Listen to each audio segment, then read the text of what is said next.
Mayang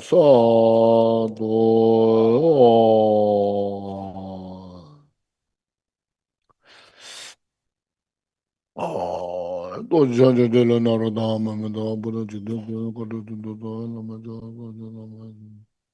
so on the so da ju jin jin lo kang de de de ge jin la jo ga lo mo do je je ja pe la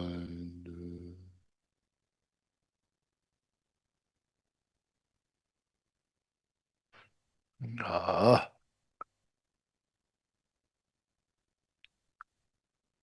okay, first please take a deep breath, inhale 吸气 and exhale 然后慢慢的呼 and please just stay in the rested mind, relax 让你的心休息 will 放松 go through some this afternoon some explanations on this letter to Dorje. 继续讲这个继扎巴多杰大手印的次第劝诫书 and was refresh our motivation to attain the complete Buddhahood for the benefit of all sentient beings. 首先要升起这上求佛道下化众生的理性为基础来听法 So it's here first as mentioned, reflection on the impermanence is so crucial that will inspire us to free from samsara, achieve enlightenment without any attachment. Without this proper contemplation on the impermanence, then we can't be a good practitioner. We're stuck in the samsara, cannot free from samsara. So as I mentioned, this 4 point this morning, the end of accumulation is exhaustion. The end of meeting is separation. The end of construction is the destruction. The end of the birth is the death. So reflect on these. This 4 are very inclusive. All the impermanence that we're talking about are included into these 4 topics. 那就好像今天早上我们讲的行者佛法的行者必须要记住这个无常的观修 Recording in progress. 那没有无常的观修的话呢，就是不能够称其为这个真正的佛法的行者。那对无常的观修的好的话，才能够使我们脱离轮回呢，达证这个涅槃，然后究竟的离苦得乐，然后究竟成佛。那刚刚仁波切所讲了这4个要点，那凡是聚合的必定会消散，凡是建设的必定会溃败，然后凡是聚集的最后会分离，凡是有生命的最后必会死亡。所以这4个要点必须要谨记心中，那这是我们修行的这个所谓的修行的一种参考。And it comes later there, reflection to our reflection to the suffering. It's not specifically not mentioned here, but it's good to reflect on that suffering, the suffering, as we all know. As also yesterday we have some discussions on this suffering.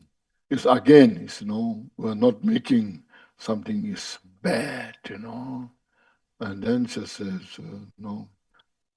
So this is all something is so bad, but this is also to reflect how things are constituted in the state of the samsara. As yesterday, I went through the 4 Noble Truths about the suffering. When Buddha said, you should understand the suffering. So it's always good to remind ourselves. So to remind here as well, reflect on this. There's the different layers of the sufferings. The suffering of suffering is actually physically, mentally. There's physical pain, mental pain. No, not just everything just without any satisfaction. We work so hard. This in samsara, nothing will give you complete satisfaction. What that means is, it doesn't mean you don't satisfy at that moment. Yes, in a certain way, say, yes, we can say, I'm satisfied. But say, when you say that, now all what you want is fully satisfied. Now you don't need anything. No. At that moment, maybe we are satisfied, but then that is impermanent. It's changed. That satisfaction itself turned into suffering, So look at these, the suffering and suffering of change. And we're under the condition of the suffering. So this everywhere, in whole world, you see, some people may say, we're not that point. Some people may say, this is just Buddhist idea, suffering, dukkha, we are just okay. But then you look at it empirically, universally, you look at it carefully. There's no one in the world who achieved the full satisfaction in the samsara. No matter how much they have, they're not fully satisfied. They just go on and on and on, So there's this suffering of suffering. There's a suffering of change. And we all are under the condition of the suffering, no matter how comfortable that life may be, So look at it, this nature. And that's why we need to study, practice the Dharma. 那这个苦，那我们先说苦吧。苦这里没有确实的说明这个关于这个苦，但是苦之前昨天没有讲过了。那苦并不是这个佛教徒的一种信仰而已，它就是世间的一种实相，它是有可以举证说明的。那实际为例的指的这个苦，就是人世间的一种本质啊。那所谓的苦，就是一种不满足，或者是身心的不愉悦。不满足，虽然你在做一件事情、完成一件事情，当下是满足的，可是这种满足感一下子就不会，一下子就退失掉。所以在人世间没有真正满足的事情，没有真正有完全的满足感的一个人啊。那所谓的苦就分为这个苦、坏苦跟行苦。那有些人会误以为说这个 dukkha 苦只是佛教徒的一种对世界的消极的看法而已。那确实，其实并不是这样。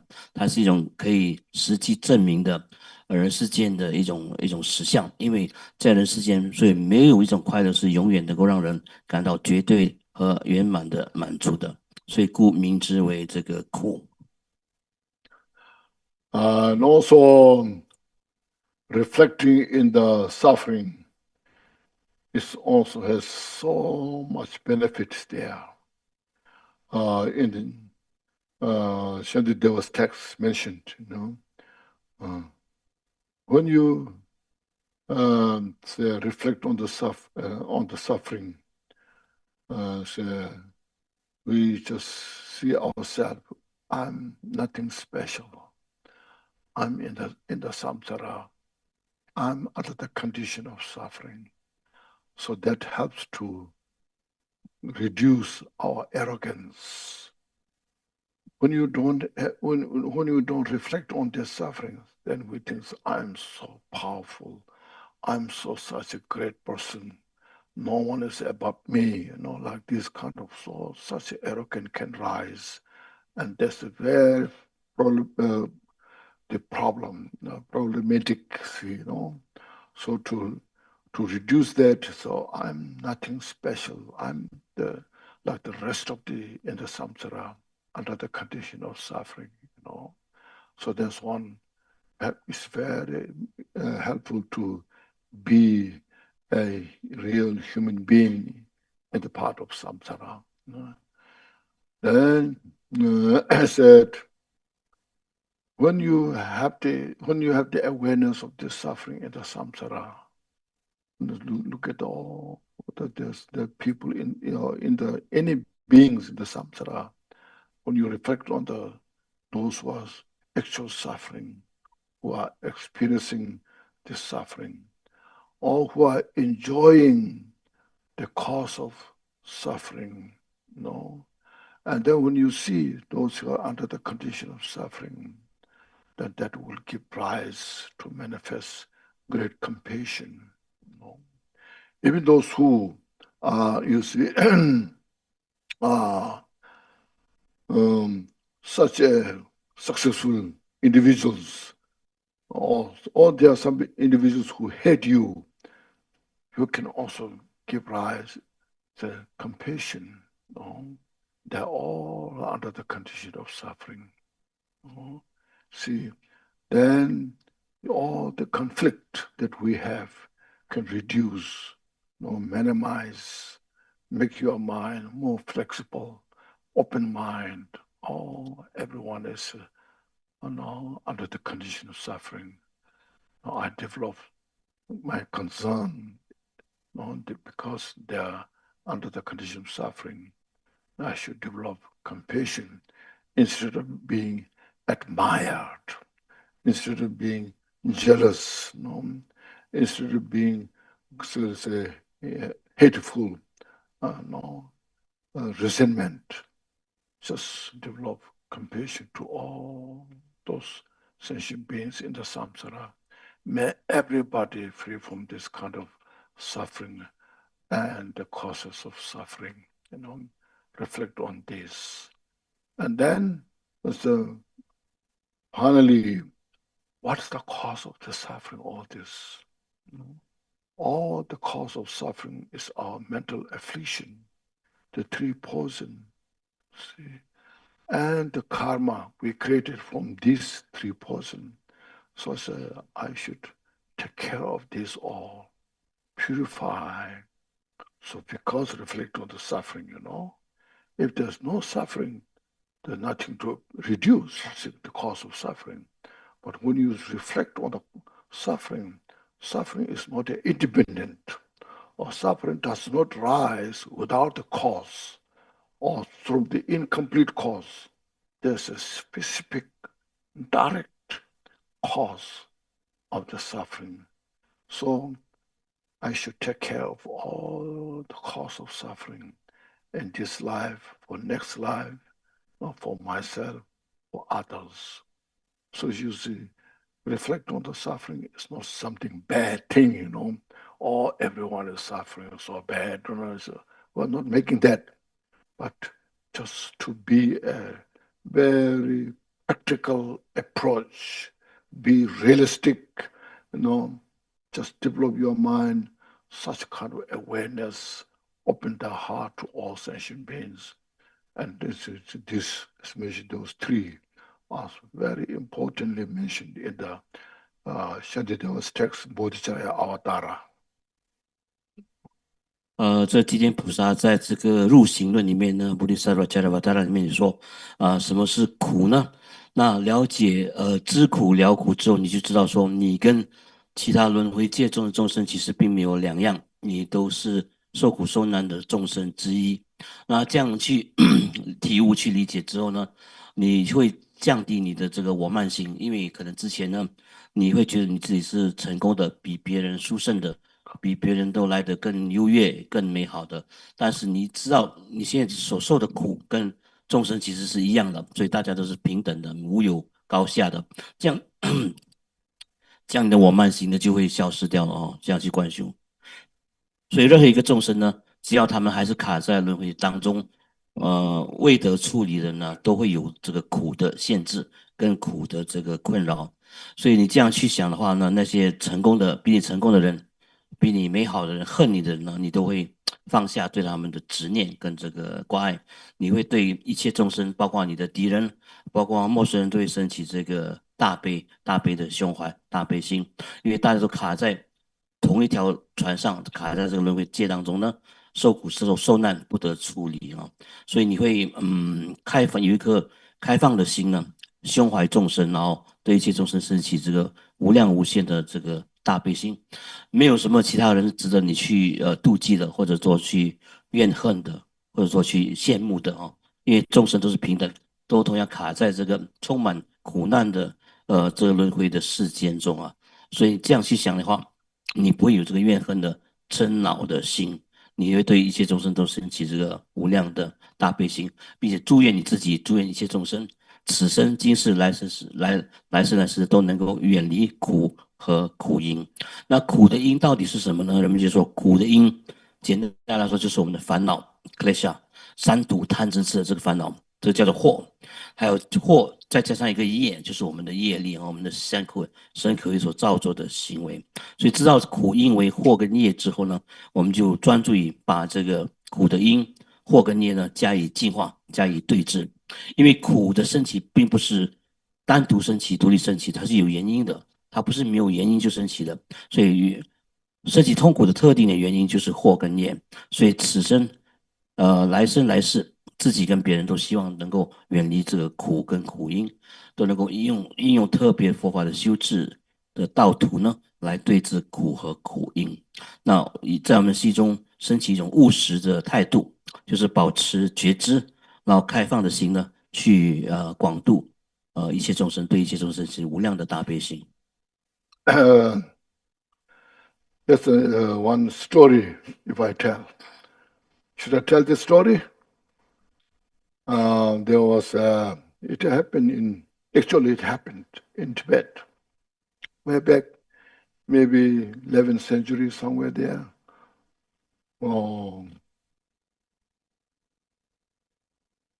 There's one very famous pass, the mountain you cross, very high pass mountain, and many people go through that, all the travelers.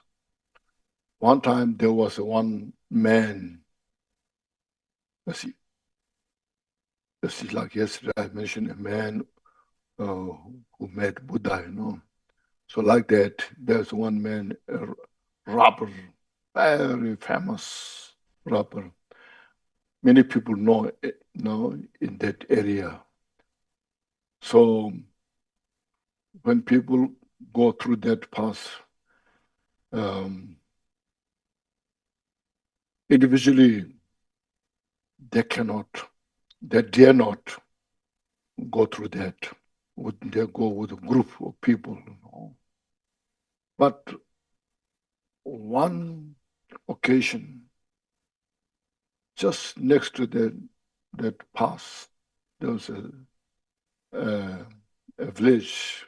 From that village, there's an old woman, and she has such a very important walk, to other side of that mountain.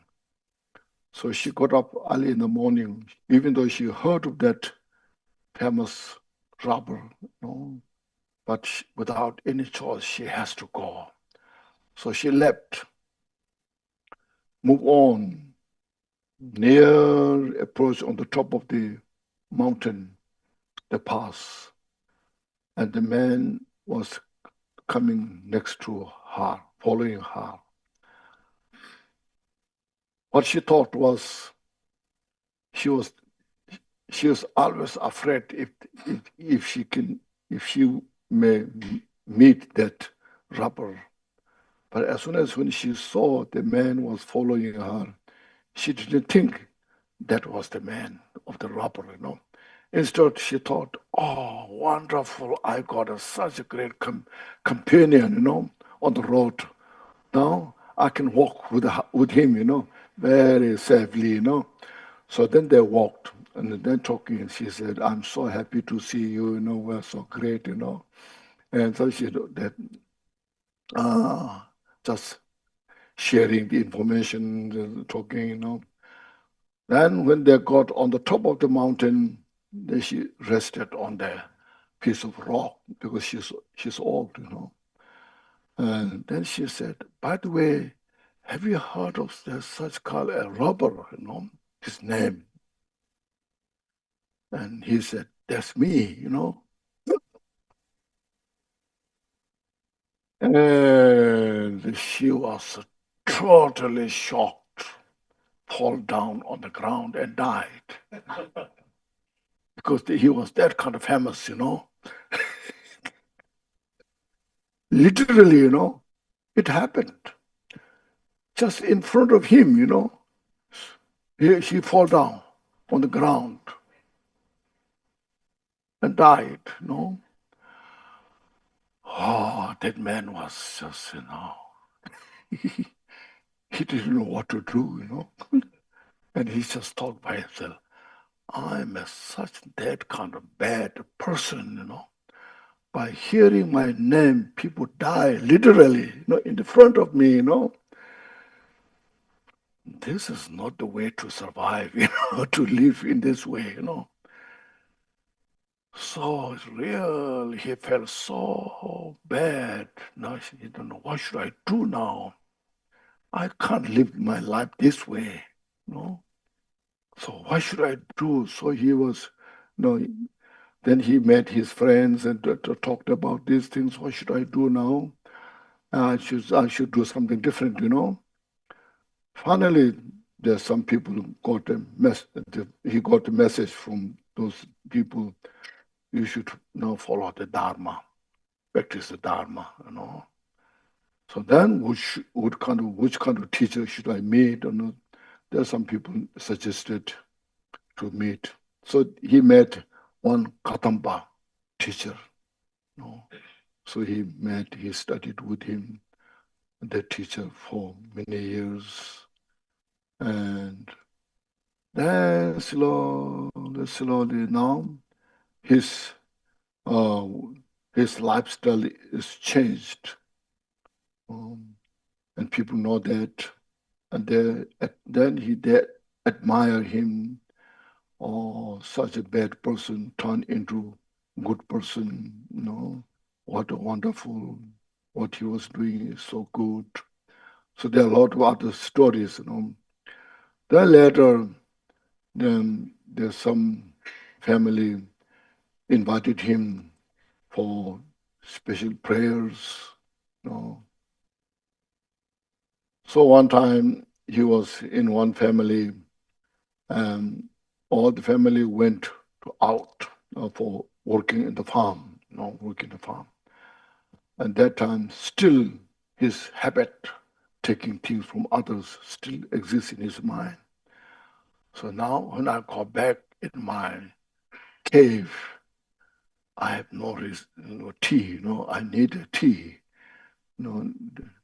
So she looked around, then he found a tea bag, and he tried to take some tea from the bag, to put in his bag, And that, as soon as when he's put his hand in the tea bag of the family, then he reminded, still your bad habit is continuing, you see.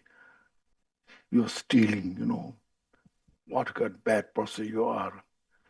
And then, without just, so he's just holding his left hand with his right hand with the tea bag inside and bag, He went up the top of the roof. He shouted, oh, there's a thief is coming in your house, So all the family members just run into the house. Where's the thief? And he said, here is the thief, So like that, he was reminding himself, just purifying all bad habits, all this, And then keeps just his, practicing this, all the meditation of the bodhicitta, exchanging oneself and others, and the purification, all this. And then later become very famous teacher, Then he moved on the top of the mountain. There's a small cave.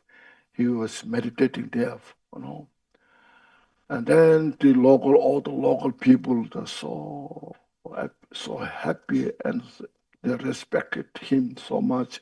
And then lot of offerings going to him in his small cave. There's Tsampa, you know Tsampa? Barley roasted, flour and butter, cheese, all the bags of this, Then he just all collected there. Then he was reflecting himself, you see.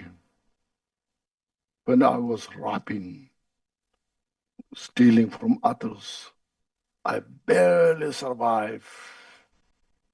But now, even I escape on the mountain, all these offerings are just now, just rolling after me. So look at here.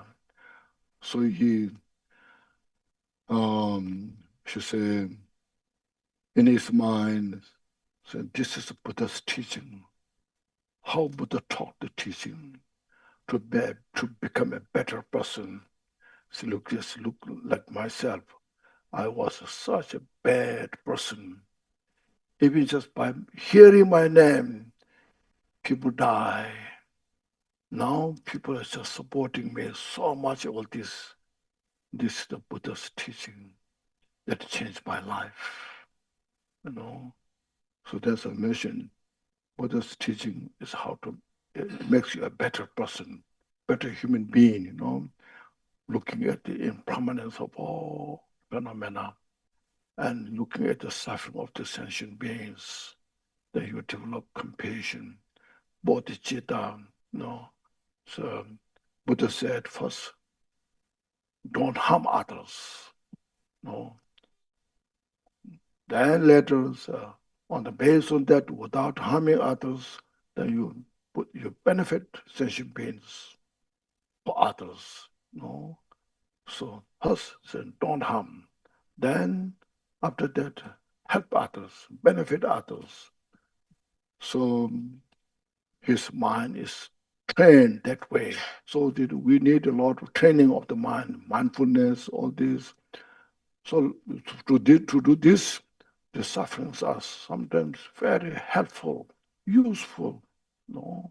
See, I saw here some practices mentioned here. I think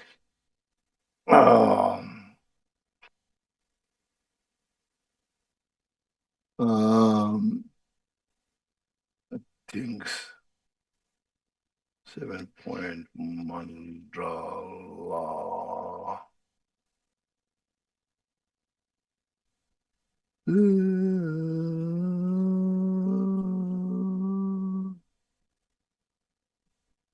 I saw here one. This courage page where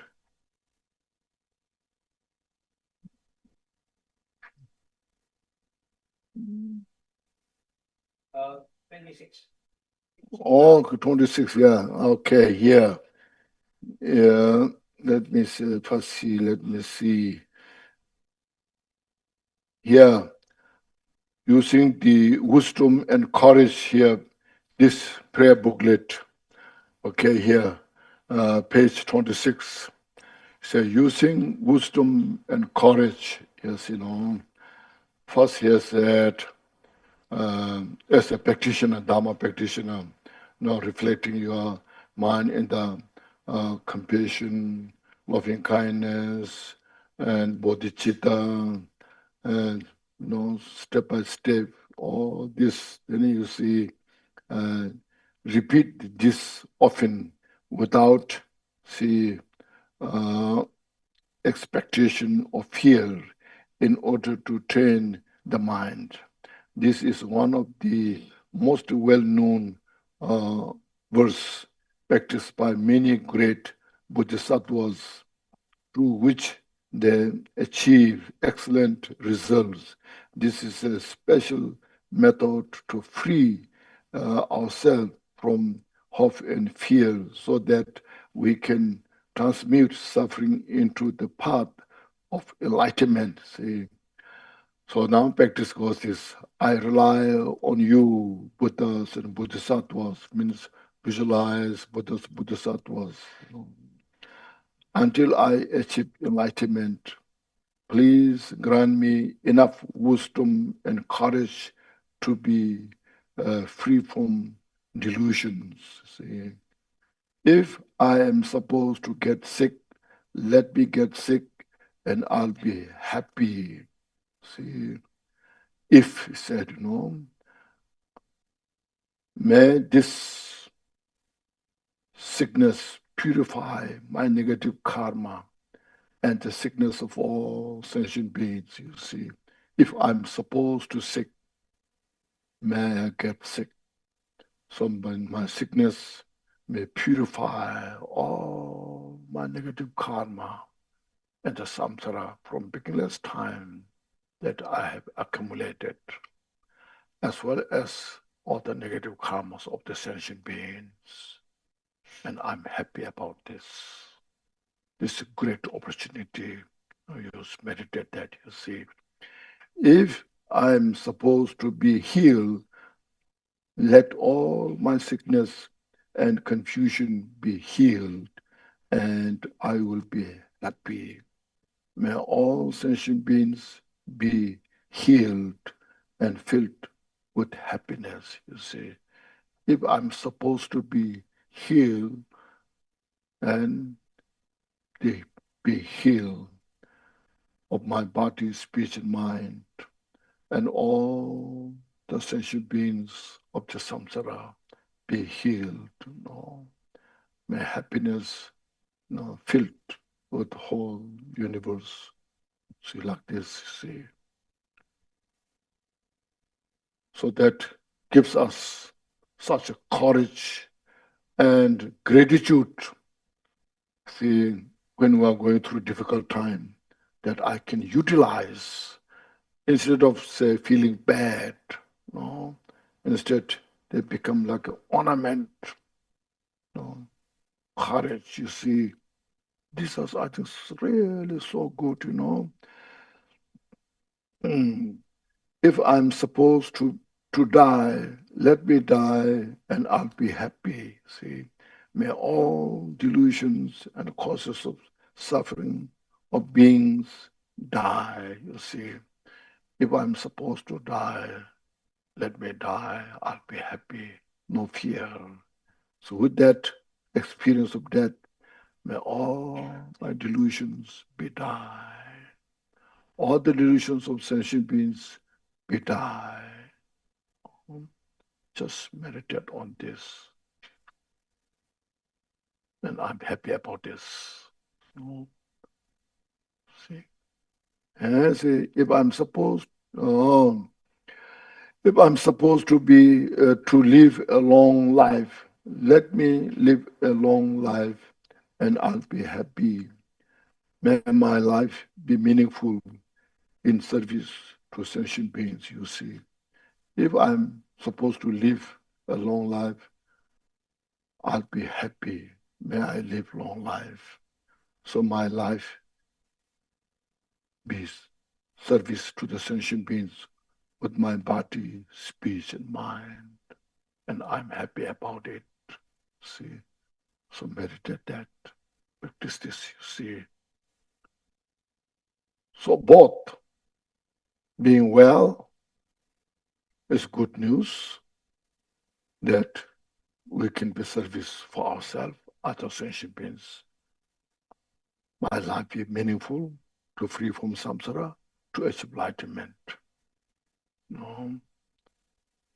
If I'm die, let me die. All my delusions be die. All the suffering of sentient beings be die. Meditate on this, No hope and fear, you see. So meditate that we're coming from limitless lifetime up until now. Here, I went through a lot of those experiences which I don't remember. But this life, I met the Buddha's teaching. So I'm so fortunate. I'm grateful. having these practices. So there's always opportunity, you know. So you see,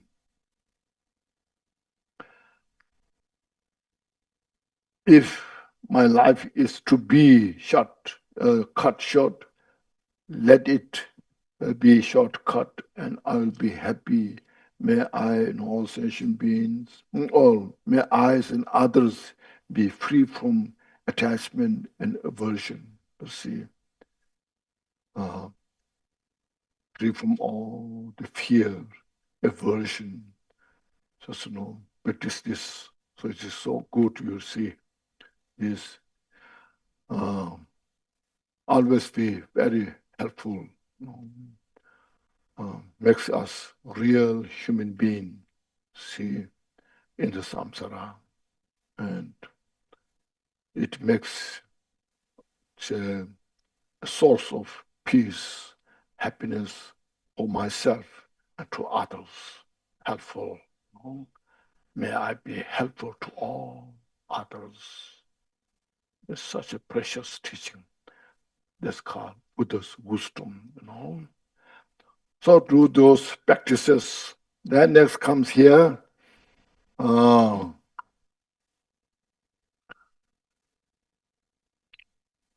When you practice the meditation of the Buddhas of the 3 times, the foundation of the teaching is the training in superior moral ethics.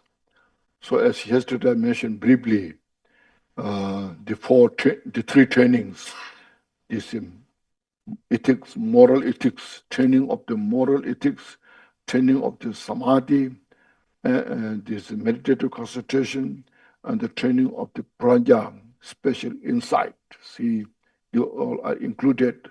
Especially here, first, we have to pay attention to moral ethics. See, so since Jesus was writing this letter to Dorje, said, which you have accepted and vowed, which you took the vow. You took the vicus vow. You have that precept, this precept, moral ethics, see, and accepted the vow. If you do not protect your moral ethics accordingly, means what Buddha taught, how to keep the 5 precepts.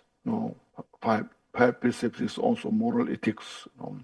The 5 precepts, as this morning I read, see, and then they are called novice monks or nuns, moral ethics, and full bhikkhu, the vow, moral ethics, shila is all. If you should say practice how Buddha taught. Buddha's teaching is not something to confine us, put in the narrow section. Rather, it is a way how to unconfine our mind, overcome from all the cause of the suffering. So if you don't practice this accordingly, what Buddha taught, so you will be unable to achieve liberation from the suffering of the lower realms. This is especially the lower realm. Without the moral ethics, having kept the ethics, the 5 precepts like this, if we don't keep those, then we are vulnerable. We are subject to born in the lower realms, like in the hell realm, how it goes, animal realms, So much suffering is there. So at least to free from the 3 lower realms, to achieve the precious human life in the God realm, so you have to keep this moral ethics. And then realms, you will have deceived all the Buddhas, you see. Then it means we are as a practitioner, so I follow Buddha, I'm practicing Buddha's teaching. But if you don't keep this moral ethics, you are not practicing Buddha's teaching. See, you are not avoiding, purifying the three poisons. In relation to these three poisons, then you are just making mess in the 5 precepts. You are not keeping the 5 precepts, so that we are just subject to born in the lower realms. So we are not really sincere Dharma practitioners. So see, if we keep these moral ethics, as this morning I mentioned, we become such a sincere practitioner.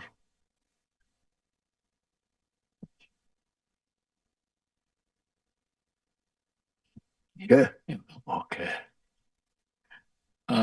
那我们接着讲一个故事，大概11世纪的时候，在西藏，那你要经过一个高山，高山它抵达另外一方的目的地呢，然后这高山那边住有一个土匪，一个强盗，在那边出没，然后每个人都为之上胆，听到他的名字就为之上胆，很少人能够真正想或者真正能够经过那个地方啊，而不被打抢的啊。或不被杀害的。那有一次，这个村落另外一方的一个老妇女呢，因为另外一边她有事务要去，一定要穿越过这个山呢，去到另外一边去办事情啊。早上就出发了，到了几乎要到达高山的时候，她发现有个男人在背后，跟随着她，然后慢慢走上跟她同行，然后她就觉得这个男人应该不是没有想到说这个男人就是那个土匪吧。他就是他是跟那个男的一起同行，然后很庆幸说有一个人跟我在一起，陪我一起走啊，我不会一个人，因为我是不怕有人抢我的东西啊，我觉得安全的。然后他们于是一边闲聊一边走上山上去。到了山上的时候呢，这个老妇女因为年纪大了，所以必须要坐下来休息。坐下来休息就问这个男的说：你有没有听过这个山上有一个土匪很出名的啊，是专门打抢别人，然后杀害别人的生命的。然后那个土匪说：那个你讲土匪就是我啊。那妇女一听到，既然是面前的男人，既然是这个土匪，一下子就吓死了，摔倒之后就是摔死了，就这样死掉了。所以一听到的名字就是心脏病发作就死掉了。所以这个名字号一听到这个名字呢，就是摔死了。所以这个土匪这个强盗就说原来我是这么的罪业深重啊！这个老妇女一听到我的名字，知道我是土匪强盗之后，就一下子就死掉了哦。可见我的罪业是非常的深重的，所以他就立下决心说要改变这样的一种打抢别人的这种生活方式呢。然后就跟朋友商议一下，到底下一步应该怎么做。那他的朋友，就建议他说去找一个佛法的上师来皈依，来修学佛法。然后不久，他找到一个卡当派的大师呢，作为他的上师，然后努力的改变自己，修学佛法，就从一个大汉变成一个大好人。那有一次，因为他变成一个很出名的修行人呢，结果山下的人家都请他去念经啊，去办这个法会，为他们祈福、念经等等这些。有一次，有一户家人请他到家里面去办一个法会，家人都出去这农田里面耕作只有留他一个人在家里嘛，然后他看到别人家里面有这个很好的茶叶，他就用右手要去取那个茶叶，要把茶叶放在他自己包包里面偷走。那偷盗的心还是在那边的，习气很顽固。那个右手拿到茶叶的时候，他用左手就握着他的右手说，就大声喊着：大家快点来啊！有小偷进来你们家里面了，小偷在。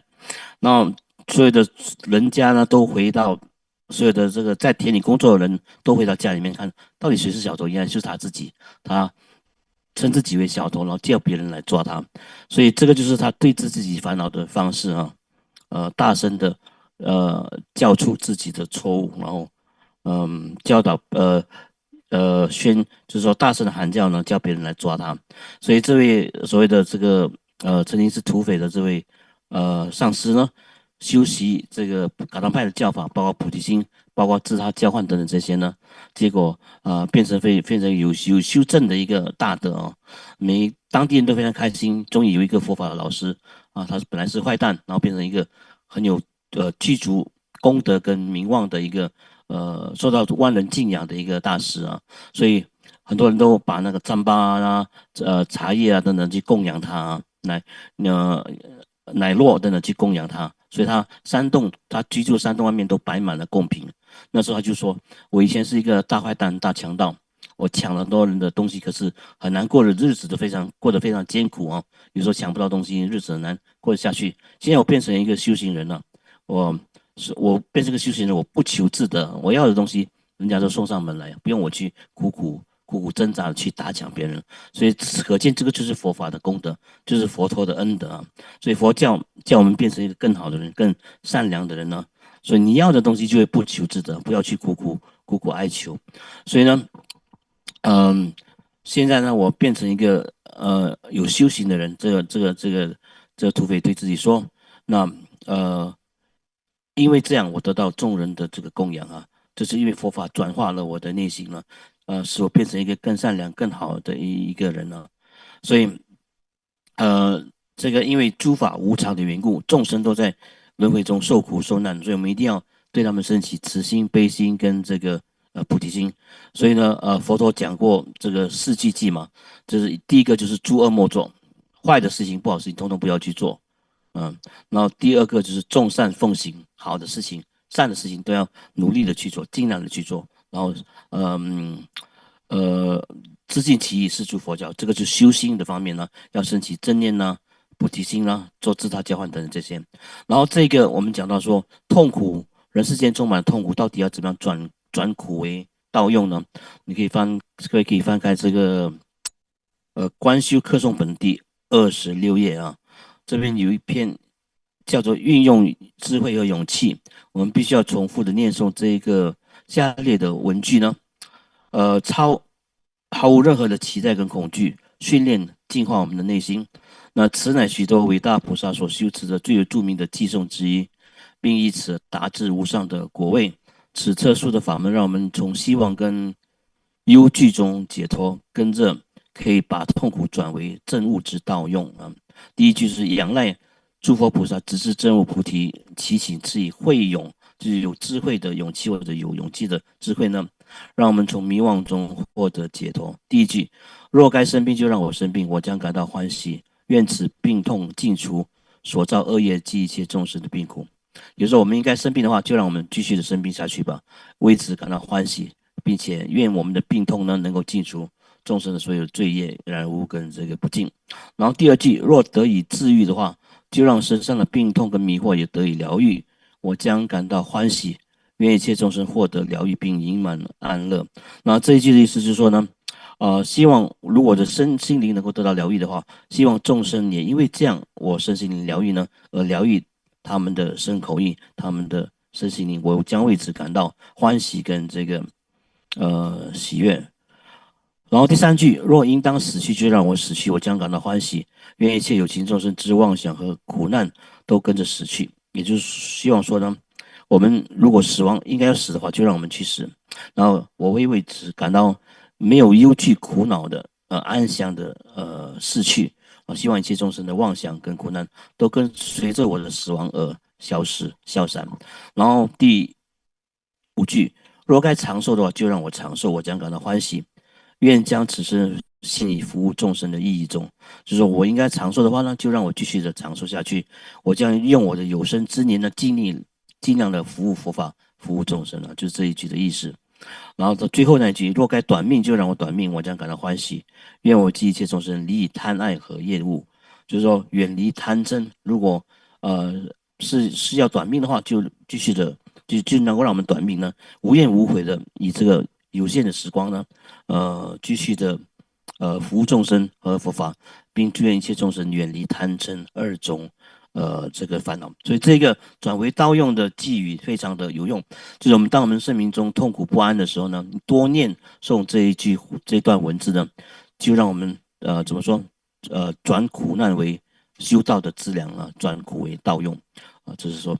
然后第三，我们再说下来呢，看这个文本，看这个大手印的告诫的文本呢，这边说到就是说，当你修持禅定，修持三世诸佛之禅定的法门的时候，那禅定法门的基础是要修这个戒定慧这三学，就是仁波切昨天所讲的戒定慧三学一定要修好。首先是戒律，戒律的修持，戒律包括居士的五戒、杀盗淫妄酒，还有这个沙弥尼戒、比丘尼戒等等这些戒律，都叫做梵文叫希腊，是戒律的意思啊。以戒为师啊，第一个以戒为师。那然后这边说呢，戒律的开始、初、中、结，就是开始、中间跟最后都是殊胜的，都是吉祥的哈。所以你已经受过的戒律呢，发愿领受的戒律呢，呃，如果你不把这个戒律守得好的话，你将无法摆脱三恶道的这个投生跟苦难。就是说戒律修得不好的话，你就会堕落到地狱恶鬼畜生道去哦，那会承受一大堆的痛苦的烦恼。痛苦跟烦恼，如果这个事情不是这样的话，那你就被一切诸佛所欺骗了啊！事情确实是这个样子，证明诸佛没有欺骗过你，它是真实的啊，不虚妄的。所以这个无戒律的修持和修正啊，开始、中间到最后都是殊胜的，都是吉祥的。所以你要守好的你的戒律，要如护眼睛、如护己命一般的啊，守好清净的这个戒律。唯有清净的戒律能够确保你获得人天善趣的的果报。那这个是佛教给我们的守戒的方式，这是佛陀智慧所告诉我们如何知苦了苦的方法。Here you see this, you will be unable to achieve liberation. This is not a liberation from samsara. This is dealing with the liberation, the lower realms, as mentioned down there. So liberation from the suffering of the lower realms, the three lower realms, and then you will have deceived all the Buddhas, say, as a Dharma practitioner, taking refuge in the Buddha Dharma Sangha, and then you are not following what Buddha said. So that means you have deceived the Buddha. So we should look to ourselves, whether I'm a decent person following the Buddha guidance or not. That deceiving Buddha means deceiving to yourself, not Buddha. No. See, Buddha taught the Dharma teachings, as earlier mentioned, to help the sentient beings to free from all the suffering. Buddha sees all the causes and conditions of each individual, so without any confusion, without any mistake. So say all the causalities, and that Buddha totally, perfectly can see it or see them, and then with such a pure mind talked to the sentient beings like a kind mother who cherish her child from the bottom of the heart. She just cared the child so much. Similar, Buddha cherish and care every sentient beings, not just one individual. All just and then through such a great skill and compassion, wisdom, taught all those teachings, and where is it taught step by step, what we can handle. Then we progress on that step by step. At the end, to become Buddha, we have to purify all of the obscurations, whether gross or subtle. Everything have to purify and perfect the development of all the Buddha's wisdom, the wisdom of knowing as it is, and wisdom knowing everything. So you see, so that's what's called, and there's one special terminology called prescription, and proscription. You know the word proscription? Proscription is to avoid, or So what Buddha prescribes, Buddha said, do all this step by step, like first, even from the 5 precepts, say, you take 1 precept, at that person, individual can handle. You keep 1 precept. Then maybe you can keep 2 precepts or 3 precepts, and then all, then the step by step. So slowly. So what Buddha prescribed is Buddha prescribed all the cause of the peace and happiness in the samsara, and then how to free from samsara. And Buddha prescribed all the cause of suffering. So this is the cause of suffering. And don't follow with it. We are suffering in the samsara because of this, all the non-virtues, so that I prescribe to purify step by step. So this is called prescription and prescription.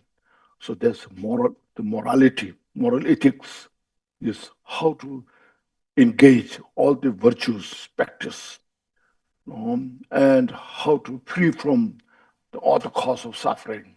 It's prescribed. This too, very important point in the moral ethics. That makes our mind very grounded mind.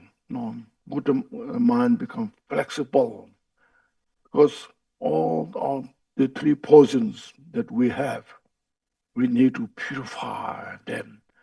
As I mentioned repeatedly, step by step, purify. They are so difficult to get rid of. Dhamma practitioners, for many years, Dhamma practitioners, sometimes they're off the track. Off the track, they go in the wrong place, direction. Then people surprise, what happened that individual? That person has been following Dhamma for that many years. What happened, Sometimes it shocks you. So there's nothing to shock. Actually, these 3 poisons are so arrogant, we should say, blatantly arrogant. So difficult to get rid of. So we have to always prepare, aware, and to observe these moral ethics. 然后下来呢，就是我们这边所说的解脱，不是所谓的终究竟的解脱，只是从这个下三恶道、地狱恶鬼畜生道中呢，获得轮回之界中暂时的解脱，能够投身到人天善趣中啊，去享受人天福报。那我们皈依三宝，皈依佛，皈依法，皈依僧，那必须要以佛陀为导师。那我们跟以佛陀为导师，到底有没有欺骗佛陀呢？自欺欺人呢？有没有欺骗自己呢？虽然把自己叫做三宝的弟子，是三宝的是佛法的行者，到底我们所作所为、所思所想、所言所行，到底有没有符合所谓的这个佛法的标准呢？还是在自欺欺人，或者欺骗自己也欺骗了佛陀，是不是这个样子呢？佛陀所教导的精准无误的教法包括因果业力的这个法则等等呢，它是以慧眼观照世间诸法实相所宣说的这个真理，它是以清净的心，如母对待独生子一样的，如母亲对待独生子一样的，充满慈悲的心，无微不至的这种慈悲心呢，来向众生宣说具足善巧方便智慧慈悲的这个法教。它是有次第的引导众生呢，从苦转为乐，从迷转为悟的这个一步一步的修正的境地啊。所以成佛一定要先降服一切的障碍，舍弃一切障碍，然后证悟一切的果德，包括佛的2种智慧，一个是如所有智，一个是尽所有智。如所有智就是知道诸法的本性，尽所有智是知道或者觉悟到了知到诸法的详细的细节都无不通达。所以何者当取，何者当舍。那5戒就是这个标准，这样的一个标准。5戒里面你可以守1个戒、2个戒、3个戒、4个戒，这样完整的信守5戒也可以啊。这是戒学的这个基础的要求，是何者应取，何者当舍，何者应舍日，就是要诸恶莫作；何者当取呢，就是众善奉行。知道什么是苦的因之后呢，就不要造作更多的因，同时要把我们已经造作的苦的因呢，将之净除净化。那就是对治这个烦恼的法门。那就这样的话呢，让我们的心保持安定、祥和、柔软呢。三毒如果升起的话，贪嗔痴如果有的话呢，就要用力的将之拔除，或者是净化，或者是加之以对治。那有些我们看到佛法修行佛法多年的老朋友或者老参，有时候会突然间变了一个样啊，突然间变得不像是一个正常的佛教徒。为什么会这样呢？因为他就是受到他的心中的三毒、贪嗔痴的烦恼所影响的缘故啊，变成我慢心很强大，或者是贪心很盛旺等等，这些都有。所以各位不必感到惊讶，因为三毒的影响力是非常的巨大的，能够把你修行多年的功夫都摧毁得一干二净，这是有可能的。所以我们一定要有升起警惕的心呢，加以觉知，加以严控我们的身口意的这个作为，就是要守好我们的清净的守戒，才是上之策。Oh, sorry.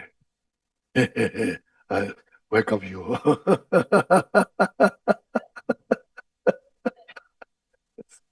Naya said, the practice of supreme moral ethics is virtuous in the beginning, middle, and end. You see, when you keep this moral ethics purely, then that's the call, virtuous practice or virtuous practitioner. And your mind, your body, your speech are nothing but pure state. And people trust you and rely on you. It becomes source of peace, happiness for yourself and others. And that is the beginning of how to be a happy life, harmonious life, you see.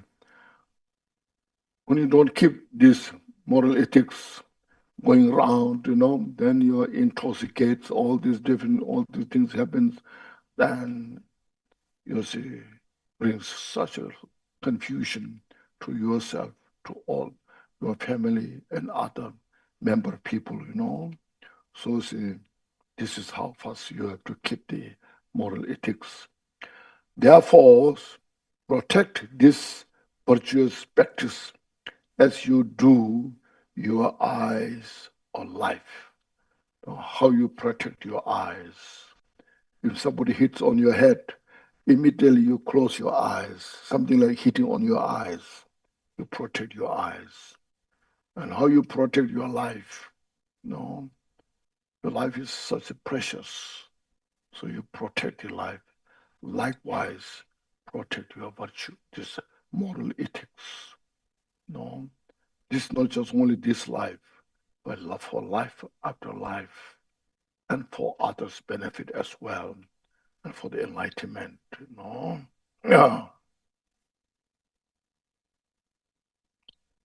然后呢，这边下面就接下来说呢，这个戒行无上戒恨无上戒行的持守呢，是所谓的初善、中善跟后善的。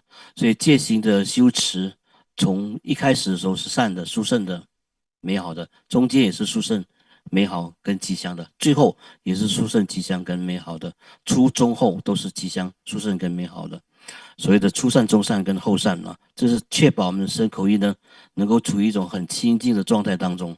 如果你能够戒行清净的话，那众生都会信任你啊，依止你啊，因为你就是自他安乐的泉源啊。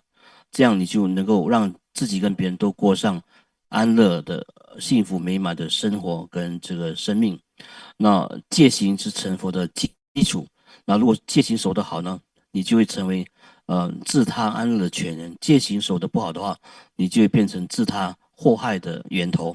所以戒行是非常重要的，在这边来说。所以这边接下来文本说，要守护好我们的戒律，如护眼睛，如护己命，就好像我们保护我们自己的眼睛一样，不受外物的干扰啊，要保护我们自己生命一样，不受其他生命的其他暴力的侵害，这样的如护眼睛，如护己命的来守好我们的这个戒律啊，就是清净持戒的要点。Then said, as a result of keeping these moral ethics, you will achieve the higher status of divine, means in the God realm, and human life. So means you achieve the precious human life. So if you ask, what is the method to achieve the precious human life? It's the moral ethics. Sometimes you say this is prayer to be born in the human life, So prayers are of course good, but not so definite, not so sure.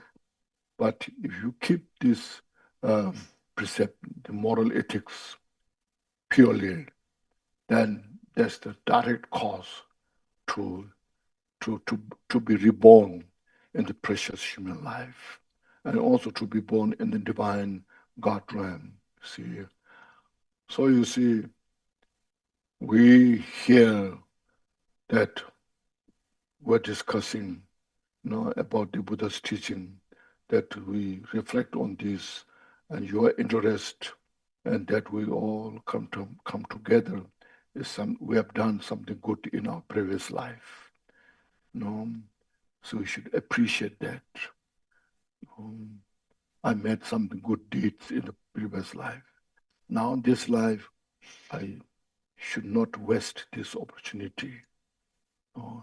Keep the moral ethics purely, practice the Dharma to free from samsara, to achieve enlightenment. Having said all these things, you see, as I mentioned, it's the mind training. The mind is the core of this, how we focus, pay attention. Then very little people will talk about how to train the mind. So training the mind, something like people have no idea how to handle. But whereas Buddha taught step by step, you see. In the world, you see, when they're against the law, there's a lot of laws, They will never teach you how to keep the mind in the right place. They train you how to body keep, see, And then if not possible, they put you in the jail, the body, But you cannot put the mind in the jail, You see? So instead, Buddha, you see, the mind is the master, boss, and the body and the speech is the servant of the mind. When the mind is the wrong place, then a physical and verbally we go in the wrong direction. When the mind is the right place, then your physical is also calm, peaceful. There was one Buddha's disciple who's called Papatadil. His mind is so trained so much, So because of that, his walking behaviors or way he walks, so gentle, and everybody inspired. So one time, he was walking,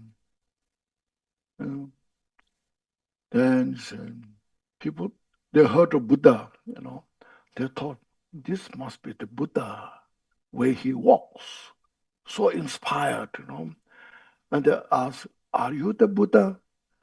They said, no, I'm the follower of the Buddha. See, when your mind is well trained, and you see, the physical is also well trained. So the mind is the boss. So that is here. As a result of the moral ethics, you will achieve the higher status of the divine and human life, the precious human life we achieve. So we should appreciate ourselves, rejoice. I did something good in my previous life. Feel good about you. So Dharma practice is, you see, we practice Dharma joyfully. This is very important.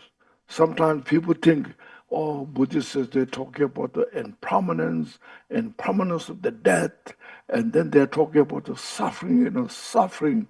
Life is nature of suffering, So they're all just talking about all the negative things. Looks like all the Buddhists are so negative mind, In reality, having talked about this, how to enjoy the Dharma.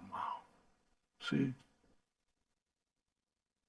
In the absence of these negative thoughts, the poisons, your mind is so relaxed, so peaceful, and you practice Dharma joyfully, respecting others, and you can smile with others, Shantideva said, when you are practicing Buddha's teaching, when you see anybody, at least you smile, he said. It doesn't cost anything, but it changes the world. Otherwise, like your face, frowny, frowny face, looks very awful, look a lot of suffering, you walk, So get rid of that. Walk, with smiling others. How are you? Hello, you say those things. When you walk, people there on the road, I do, When I walk in some places, I smile, wave the hand, and then back to say, raise the hand and smile, It changes, really, Otherwise, when your face is kind of frowning, this very upset face, people are afraid what that person is, what will do, they try to run away from that person, If you smile, then they become close, they become friend with you, So this is how Buddha's teaching, we practice joyfully and with appreciation. See, I'm so fortunate. Now I know what are the cause of suffering that I can avoid, purify. I know what are the cause for peace and happiness to practice. A lot of people don't know, like the butcher. The butcher, they keep killing sentient beings. They don't know if that is the non-virtue, and that don't. How much negative karma they are creating every day, they don't know, because due to ignorance. And now we are taught this, so we appreciate, rejoice. That these are steps, Buddha taught. First you, from the taught skillfully how to liberate, free from the three world realms, how to achieve the precious human life in the God realms. And then from there, how to free from samsara, achieve the here comes here, here. Before stopping, if I read this, but this is still within samsara's ocean of suffering. See, if you have kept the moral ethics purely, to free from the three raw realms. Even though you have the precious human life, you may be born in the divine world, in the God realms, but still is within in samsara. So you are not free from all the suffering. So you should understand the suffering of the whole samsara. He is not saying, see, in the state of the suffering, you will not be inspired to abandon it. So if you don't know this suffering of the samsara, you are not inspired to free from samsara. We're stuck in the samsara. We just enjoy samsaric pleasure. No? So we should understand the disadvantage of the samsara. See here, see. Abandon of the ocean of samsara. Say, practice in order to be liberated. You have to understand all the 6 realms of the samsara. Session means there's no one is free from suffering. We all in the samsara, some are under the suffering of suffering. Some are under the suffering of conditions, and some are under the, suffering of not conditions, suffering of change, I should say, suffering of change, and some are under the suffering of the conditions. So in the samsara, no one is free from suffering. So reflect on this. So this estimation, look at the jewel ornament of liberation. They are very beautifully described, all the different types of the suffering. There are some people said, ask me, this jewel ornament liberation in the section of the suffering looks awful, when you especially read the suffering of the hell realm, there's 18 types of hell realm. So it's just, it makes my mind what it calls very heavy, and how to say, some kind of like a little negative, I feel that. Why, I said, it's very important to understand about those things.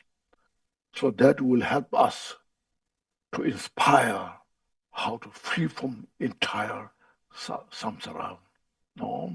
And that's why you reflect on that, practice Dharma sincerely to free from entire samsara. So like that, we reflecting on the suffering of samsara, it's very precious.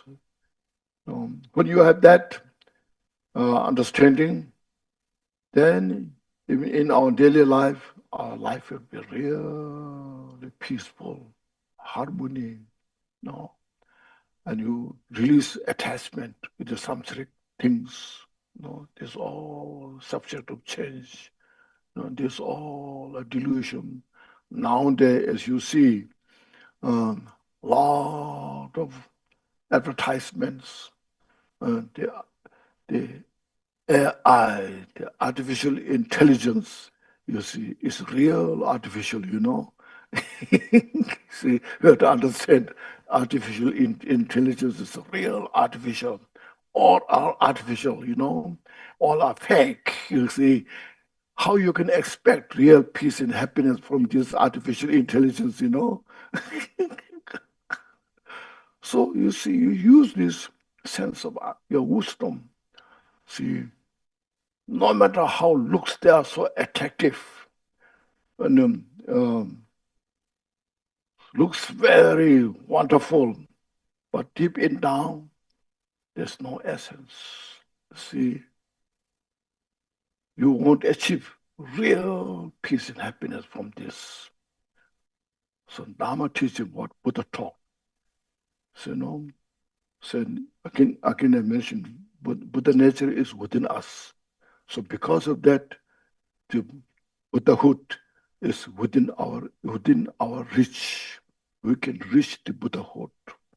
It's because with us. So we just need to, what we're talking about is how to get rid of all this is called adventitious obscuration, or the bad habits of the samsara that we are so tuned in, purify those, and we should appreciate that. From beginner's lifetime up until now, I have been in the samsara. I have not achieved any special, still because I'm wandering in the samsara. How I can expect in the future again, So this is the time that I make use of it, purify all these mental afflictions. They are temporary. They are artificial, you see. They are fake. They are delusion, you see, these mental afflictions. Because of their delusion, see, we cannot expect any good from this. Because they are confusion, we cannot expect any good things. It's only cause of suffering. So I purify those things and reveal my own mind nature. So in the Mahamudra session will come, when you meditate, reflect, relax your mind, calm mind, just stay this moment and look at there. None of these poses exist. No, they're just so temporary. They are just under the condition. See, just for example, to be angry. Naturally, we're not angry, We're just fine. But then if there's something is going wrong, that becomes a condition to get upset. See, if somebody irritates you, we get upset. So that one is under the condition. So all these mental afflictions are conditional. Okay, they're not real. Under the condition they manifest. You see, meditate on this. This will inspire us. So because of that, I just get rid of this all. I can do this. So this, you will not be inspired to abandon, you will not abandon it. Abandon of the ocean of samsara. Practice in order to be liberated from the samsara. The samsara is a vicious cycle of the relentless suffering. 所以呢，我们说，要享受这个人天福报，投身到人天上去的话，戒行是不可或缺的啊。那我们说这个暇满难得的人生呢，如果来生来世要获得这样暇满难得的人生是不容易的。当然靠祈祷念诵祈祷文可能有点作用，不过还是持戒清净是最保守、最稳当的一种行持。因为戒行清净的话，是来生能够获得人天上去，投身到人天上去，获得人天福报的直接的那个因。所以呢，佛陀的法教，我们之所以会在这边共聚一堂，聆听佛陀的法教，可见我们过去世已经造作了不少的善因善缘啊。我们已经获得暇满难得人生，又遇到具德上师在那边闻法、听法、修法，可见我们一定要感恩自己这样的一个善缘好运，一定要珍惜自己的这样的一种修行，能够修行佛法的机会跟机缘啊，这是我们必须要做到的一件事情，因为我们不可能以为少的善德因缘呢，才能够聚合在这边听法。所以各位在这边聚合在一起，以这个暇满难得人生的听法、听闻具德上师的说法和言教，那肯定是过去世已经聚集了不少的福德资粮，才能够承办这样的一种善好的因缘际会。所以呢，要珍惜跟感恩我们所获得的人天福报。那我们说，你要拥有这个人天的福报，要投身到人间上去的话呢，戒行清净的戒行或者戒行是不可或缺的。那我们说修心为上首，就是所谓的修心之道，以心为上首，那修心为要。修心这件事情很少人在讲，也很少人在做。可是佛法的修持的核心跟要点呢，是离不开修我们的这个心的。那外在的法律，我们说的律法，如果你要守法，你当一个守法的公民的话，你不守法的话，他们就把你抓进监牢里面去。可是心内的法，佛法的这个心法呢，是心为上首，你要守护好你这个心，因为你心做什么呢？你的身体跟这个口语、嘴巴就会跟着去做。有一个例子，佛陀的时代有一个弟子叫巴巴大洞，他这个弟子呢，因为心性非常的安稳柔和，所以因为他心性的安稳跟柔和呢，他走起路来的样子，走路的姿势是非常的优雅，非常的庄严的。那搞到有时候有人误以为走过来的不是这个弟子，而是佛陀本身。你就问他说：“你是佛陀吗？”不是，他说：“我不是佛陀，我只是佛陀弟子而已。”因为他的心性安稳柔和到那个阶段呢，他的举止、他的动作都变成的非常的优雅，非常的庄严，跟佛陀几乎完全一模一样。所以有人误以为他就是佛陀在走路。所以修心为上首，那心修得好的话，我们动作举止也会变得善良跟这个美好。所以修心是非常重要的一件事情。那仁波切告诫我们说，我们要当一个佛法的乐行者，而不要当佛法的苦行者。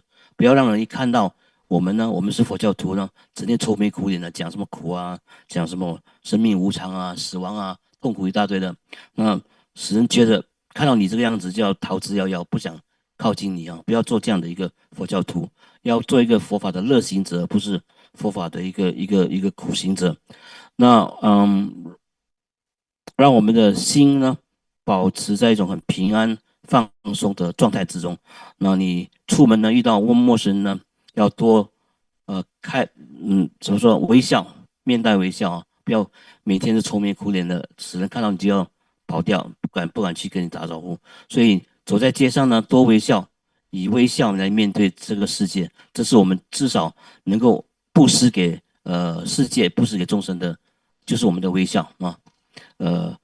在吉利菩萨在入菩萨行论里面有说呢，面带微笑面对众生的话，这是我们改变世界服务众生的最好的一个方式啊。所以不要整天愁眉苦脸的哈，要微笑待人，然后走在街上，人们就说他自己走在街上的时候遇到陌生人也会打招呼，也跟他们微笑，他们也会微笑来跟你打招呼来回应你。所以可见这个是一个我们作为佛教徒能够布施给世界的一个方便，一个善巧方便，就是多微笑，多向别人问好，这是我们摄受众生，然后表达我们亲和力的一个摄受众生的一个方式啊。这是最好的一种布施，最简单能够做的一种布施。我们作为佛教徒一定要法喜充满，一定要乐在其中啊，不要每天苦哈哈的愁眉苦脸哦。然后我们知道苦的因，我们就要尽量避免，并且把苦的因给对治掉或者净化掉。我们知道乐的因是什么呢？就要努力的去具足这个乐的因，然后众善奉行，自尽其意。那我们要知道说，我们不像屠夫以杀生为业呢，杀害了多少众生，那他是罪业非常深重的。可是我们跟他完全不一样，我们现在有幸遇到了佛法呢，修行佛法呢，每一步都是迈向佛道的一大步。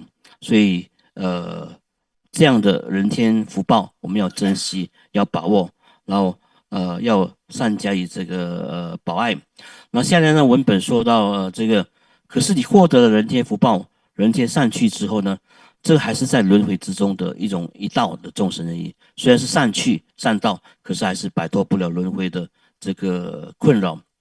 所以虽然我们具有香满难得人寿，或者生在这个长寿天，或者是享受天人的福乐，可是毕竟这个还是属于轮回当中，所以我们必须要视为轮回的过患，以便我们能从轮回的苦海中得到完整的处理跟这个解脱。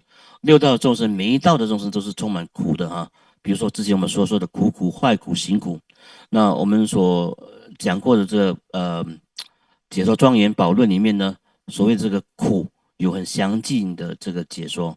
那所谓有18种地狱的苦等等呢，有人就会忍不住说，我们听到有18种地狱，有18种痛苦，感到心很沉重啊。可以不要去讲这些苦啊、苦难啊这个东西？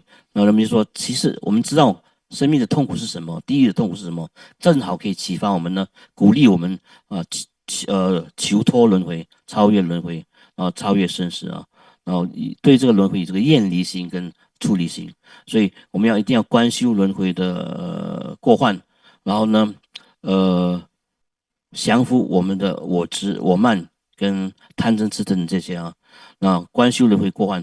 现在我们看到所谓的外在世间诸法的外在都变成了华丽梦幻，比如说 AI 所做的这些广告啊，看起来很梦幻、很虚拟、很吸引人，这都是假的啊，都是人工制造的，非常人工的人工。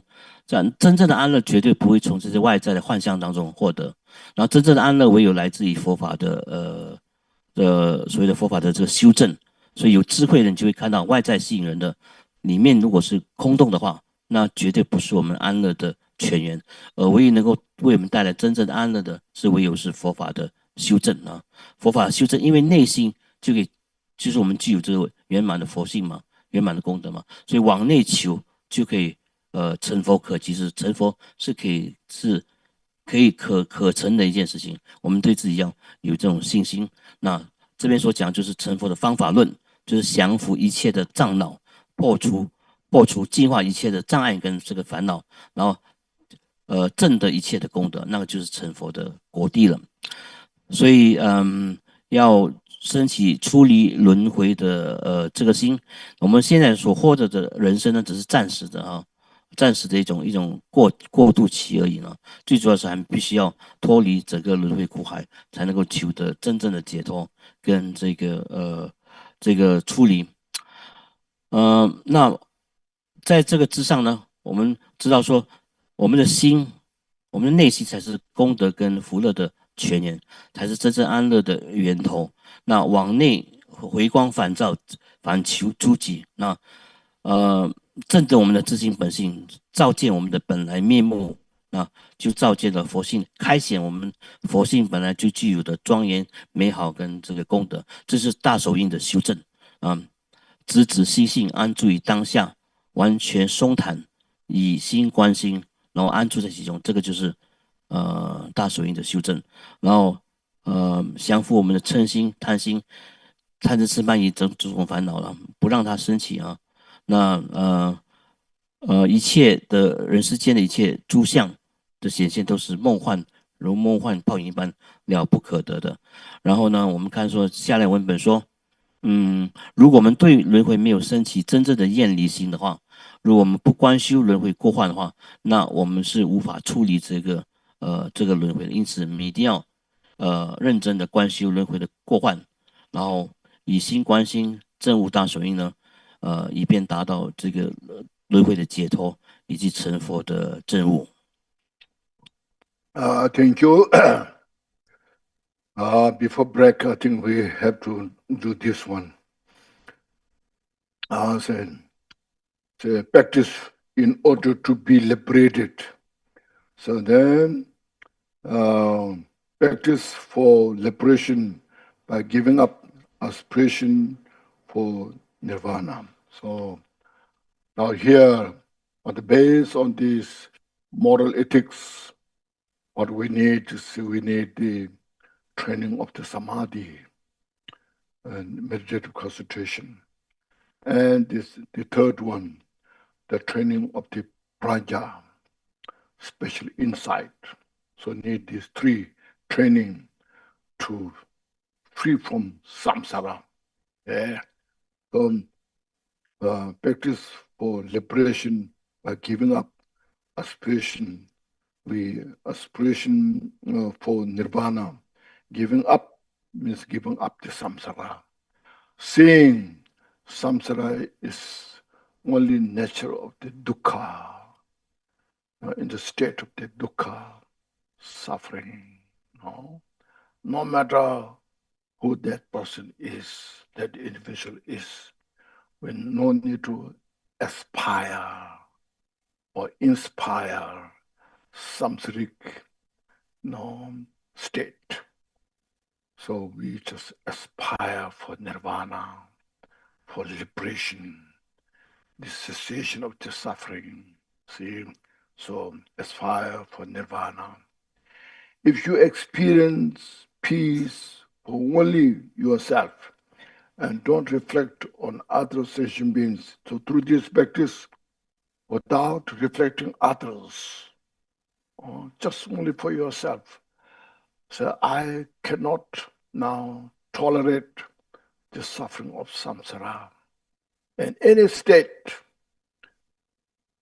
the desire wall, kama dhatu, rupa dhatu, the form wall, arupa dhatu, the formless wall, any of these three realms, there's no absolute peace and happiness. So I cannot tolerate the suffering of samsara. I rarely want to free from the vicious cycle of the samsara. So you see, without thinking for others, then you will fall into the Sharavaka and the Patit Buddha paths. You just call Sharavaka Arhats, to achieve the Sharavaka's Arhat, to achieve the Sharavaka's Arhats of the Patit Buddha. It's called solitary realizer. And then that you will not achieve Buddhahood for all the sentient beings. If I say a few words about this, I'm sure when you study this path, we have this five skandha, the form, feeling, perception, formation, and consciousness, called the five skandha, five aggregates. And then this five aggregates, what we have in the path of this individual liberation called is real, the dukkha, the suffering of condition. Until we free from this five skandha, one will never free from suffering. So we have to now get out of this. When you get out of this, when you achieve the nirvana, then it's called, that is called, you know, this five skandha, what we have is no longer with you. You abandon it and you achieve this called the nirvana, total peace. It's called Gokpa. Gokpa means nirod. Nirod means this suffering is no longer exist. Nirod. Then you are free from the suffering. Until then, no matter what, as long as you have the five aggregates, suffering is there. So through this path, I cannot tolerate this. I definitely have to free from this suffering. As an individual, just for liberation. So you say you achieve the arhat. So as I mentioned, to achieve this arhat, the three trainings are the indispensable part: the moral, the shila, morality, and the samadhi, meditative concentration, and a special insight. When they are, as yesterday mentioned, when they are fully synchronized, work together, then gives the individual practitioner full method how to get rid of this, all the cause of the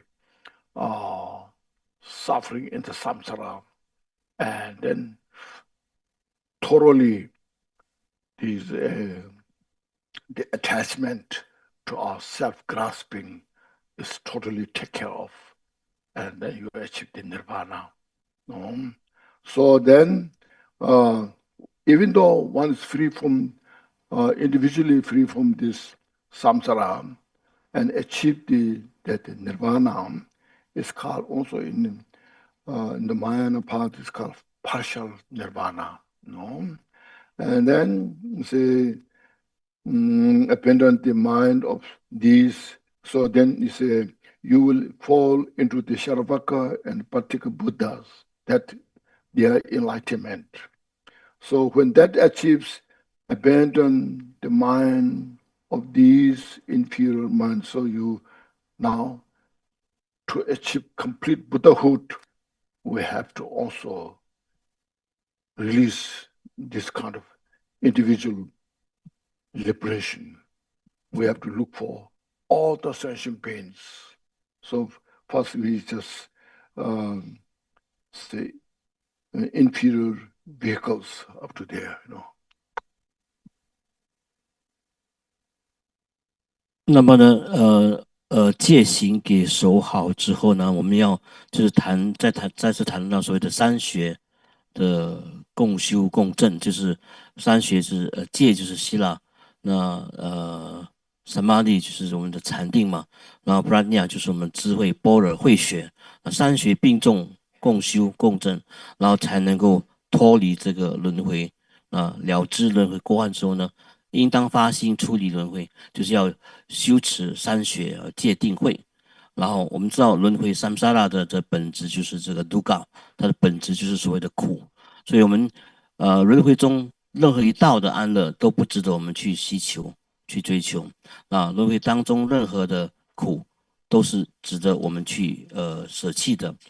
唯有希求这个成佛涅槃的妙乐，才是唯有追求这个苦的止息，才是我们应该要努力应该行持的方向，跟应该行持的行持的这种方向跟这个方法。然后我们再来谈说下一步的这个，如果您是体会了自己的解脱，你出离轮回之后达到自我的解脱，但是没有关心众生的福祉、众生的福乐，没有上求佛道消化众生的话呢，那你还是一个被称为小乘的这个自了汉，因为你的发心不够广大，你只是为了自私自利而已呢。你选择做一个自我解脱的自了汉。要知道说，这个欲界、色界、无色界当中，没有一点真正的快乐可言，它的本质也都是痛苦的。那为了摆脱整个轮回，你修成了自解脱的果位啊，所谓的阿罗汉果，可是你完全没有这个利他的菩提心。那这样的话，你所达到的果位就是声闻乘跟缘觉乘的阿罗汉果而已，那是小乘的果境。跟成佛还有一段很大的遥远跟这个遥远的这个距离。那现在我们应该要舍弃的是什么呢？要舍弃那个小乘的发心啊，要修持在慈心跟悲心之上建立起的上求佛道的消化众生的这个殊胜圆满无上的这个菩提心。那人们解说这个五蕴，我们说五蕴是色受想行识，这五蕴只要五蕴还存在的话，那个轮回的苦就是还存在的。如果你要解脱轮回的苦的话，你必须要把这个五蕴给熄灭掉。那超越五蕴的方法呢，就是什么呢？就是达证这个涅槃nirvana， 或者藏文讲 gopa 或者 nirok， 就是苦的熄灭、苦的止息，就代表涅槃妙乐的达成。那个时候五蕴已经不复存在了啊，所以有五蕴就有苦，没有五蕴就没有苦啊。但是你达到个人解脱阿罗汉果的话，这还不是就近的虽然我们也需要达成这个个人解脱的阿罗汉果，也需要修持这个戒定慧三学。可是修正之后，阿罗汉果还是比较属于小乘之道的一个修正。那把这个三学同步化整合之后呢，不只是能够成为修持个人解脱的果地，修正个人解脱的果地，同时成佛也必须要齐备这个三三学界定会的摆脱我执，达到所谓的 nirvana 涅槃，这个还不是大乘的涅槃，小乘的个人解脱的罗汉果的涅槃呢，阿罗汉果涅槃是有余，是大乘佛教称之为有余的不圆满的涅槃，所以呢，这个声闻乘、缘觉乘的这个涅槃苦的止息，不等同于这个无上正等觉的证悟所以我们这边说，当舍弃这些小乘的发心呢，要升起广大的菩提心，在慈心跟悲心的基础上呢，升起广大殊胜的属于大乘的清净无上殊胜的菩提心，这个才是大乘成就圆满无上正等觉，再加上解脱的方式跟方向。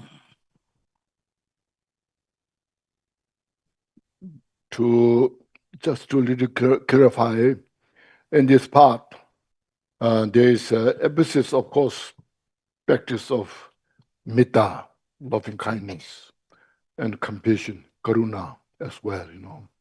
There's a lot of teachings and practices, but there's no teachings of bodhicitta. Okay, so bodhicitta is a method for the complete enlightenment, Buddhahood. See, so if individuals are interested in that realization, one can do that.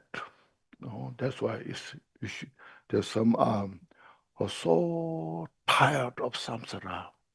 So samsara is enough, but Buddhahood is too far. No, I cannot make it. But is there any way to go for vacation? Special vacation for rest, So Buddha said, yes, this you achieve this arhat. Do this, you see.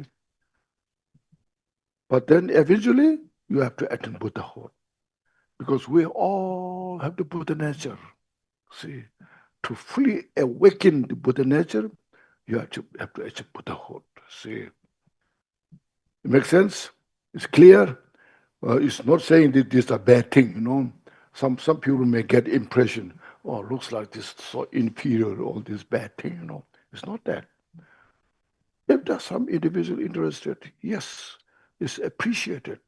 Go for, But if you ask, is this the ultimate the achievement? Is no, the farther to go, because still your Buddha nature is not fully awakened, revealed, You have to purify all the subtle obscurations. That's what we have in our dedication prayer. You see, you remember? Here, so, may the virtues collected in the 3 times by myself and all sentient beings in samsara and nirvana, and the innate root of virtue not result in the 8 worldly concern, attachment to the 8 worldly concern, and 4 causes of samsara, or rebirth as a Sharavaka and Patak Buddha. What we want all the sentient beings to achieve complete, perfect the enlightenment, Buddhahood, So that's what it's about. 那么呢，我们通常谈到这个2种心的修持，就是 metta 慈心，然后 karuna 就是悲心，慈心跟悲心的修持。那很少谈到菩提心、bodhi citta 的这个修持。所以，可是如果你要成佛的话，你一定要先升起殊胜广大无上的清净的上取佛道教化众生的菩提心除此之外别无其他的途径的。所以菩提心至为重要，不可或缺的。那如果有人觉得说有一种修行者觉得说生命中的苦恼太悲惨了，那轮回的苦难太让人厌离了，使人厌烦了。但是我要度假一下，我要暂时去某一个地方远行度假，度个假才回来，看看怎么样面对它。那佛陀说是有这样的一个方法，你就沉寂，你就治疗汉，做一个治疗汉好了发心摆脱这个现实的这个苦难，然后去到一个很远的地方暂时度假就是小乘的发心，阿罗汉果的这个圆成可是怎么样再好，你度假还是要回来面对现实，因为你即便你是达成这个阿罗汉果，你还是没有究竟成佛的。所以因为你有佛性的缘故，你要始终要回归这个佛性的圆满跟一切的这个功德。你的佛性的功德还没被完全的开显出来啊，你的佛性的圆满还没完全的被开发出来，所以你还是要回归这个大乘的发心，然后呢，一步一步的去圆满成就佛道，得证无上正等正觉。虽然这样讲，可是我们不是说小乘的这个国位是卑劣的，不是不好，是不够好，不够究竟啊。认真来说，有些人修行者适合发起这样的这种发心，然后达成这样的国位。可是认真的来说，它是不究竟的啊。就佛果而言的话，就无上正等正觉而言的话，它是不究竟的，因为它的佛果的功德还没有完全的被开显出来，然后维系的这个烦恼障还没有被完全的被降服。所以我们看这个吉田松贡尊者所著作的这个回向功德文里面呢，希望一切30我记其教众生所累积的30一切功德呢，能够回向给一切众生18风，就是嗔讥毁谤苦乐等等的8风呢，不至于升起。希望轮回的4种因不至于升起，然后希望那个卑劣，就是这个声闻跟缘觉称的这个果位这样的发心呢，能够被超越啊，就是这样的意思。所以以成佛，以成就无上正等正觉为大乘菩萨行者的这个目标跟这个方向，要达到这样的目标方向呢，菩提心是不可或缺的。Also for your information, the root cause of the wandering in the samsara is this: there's two self, the person self and self of phenomena. So the person self is I, my, decisions first. So there's called I, me, something like independent individual. Then there comes my, and then when there comes the obstacles to their achievement, there comes the anger. So these three portions, I, holding the I, self is ignorance. In relation to that, there comes my, So then to my attachment and aversion. So we have to take care of this self-grasping. So through these three training, you get complete opportunity. There are no such called I or self is exist. Totally uproot that, you see, to achieve the arhat. See, it's very important. As well in the Mayana, we have to work on that, So for the prevention of which prevents to achieve Buddha and the arhat is first self-grasping. As long as we have grasping the self, holding on the I, then that prevents to achieve the liberation, the arhat.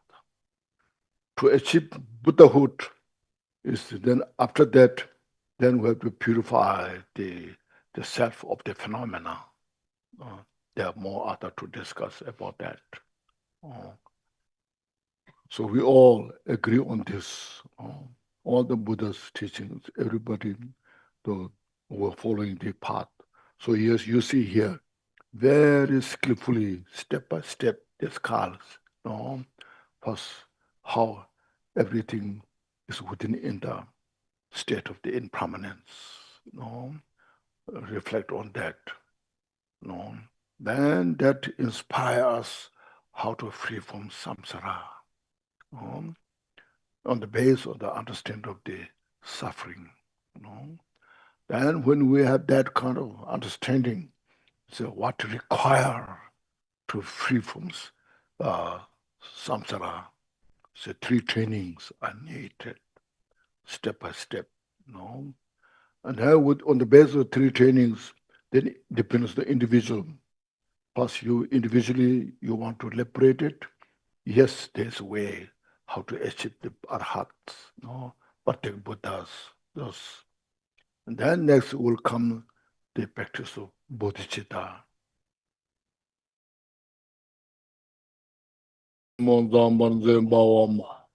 Ya satwa you know, Pantra Ma Samaya Satwa What's Ma Samaya? Great Samaya. Maha means great. Samaya means you have the Samaya. You have heard of that? The vow, the pledge, great Mahasamaya. To keep the great Mahasamaya is You know, the is the sound which is least effort you need. All the sound you make, you have to make effort. You know, a lot and effort you have to make. So in the Sanskrit, it's ga, ka, ga, nga, cha, cha, you know, the very least effort you make. You know. Then it goes to say, ma samaya sato all dissolve into emptiness. Everything dissolved.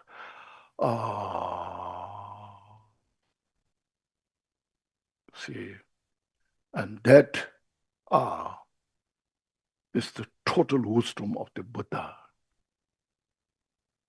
Okay, the emptiness, and that's the great samaya to keep. Okay. And look at the page 37, which is short dedication in this booklet here. This one.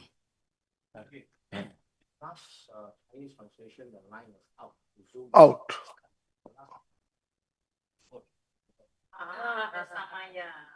Samaya sato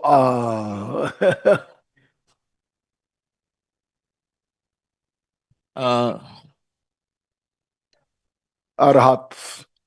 这个我先做这个哈，马哈萨玛亚萨多啊，我们刚才念的百字名最后一个马哈萨玛亚啊，萨多啊，那个马哈的意思就是广大的意思啊，萨玛亚就是我们所信所三昧耶界，一般的理解是这样，萨多啊，那人们就说啊这个字是所有范围里面最不需要利用任何力量就能够说出来的一个咒字，一个音啊，就是让一切都回归为空性的意思啊，咒字里面最不需要费任何的力气就能够本来的音就是这个啊，然后一切回归空性，空性本身就是佛陀的大智大慧，大智慧就是这个，你要信守三昧耶，就是这个佛陀的智慧，总摄的智慧，信守的三昧耶就是这个诸佛的空性的般若智慧，你要信守的马哈三昧耶是这个三昧耶，不是那个一般的我们经常吃的戒律三昧，那个是外面的三昧，这个是内在的智慧般若空性的三昧耶啊，这是马哈萨陀呀。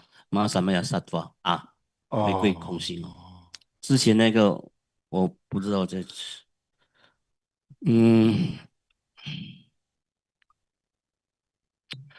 是不界所说要有两种无我，人无我跟法无我，必须要同时证得才能够圆满的证悟无上正等正觉，就是成就佛果的结位。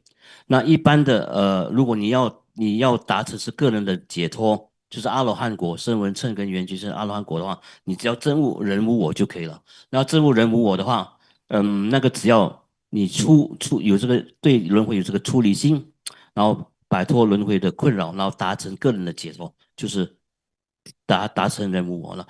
如果要达成法无我的话呢，那你就要行持这个大乘的发心菩提心，这样这两种合一，人无我法无我同时证得，也就是破除人我执跟法我执，同时这两种无我都证得的话，两种空性的证的话，才能够算是能够证悟到大乘所说的圆满的佛果，无上正等正觉。Okay, page 37, short, very short dedication. 37页简短的这个回向。This booklet.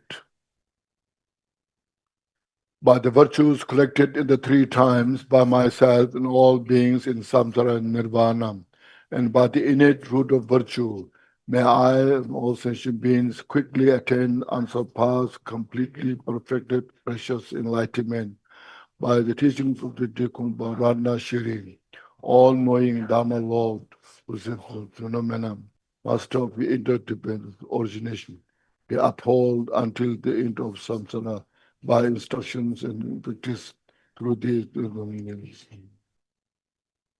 Thank you. 谢谢大家。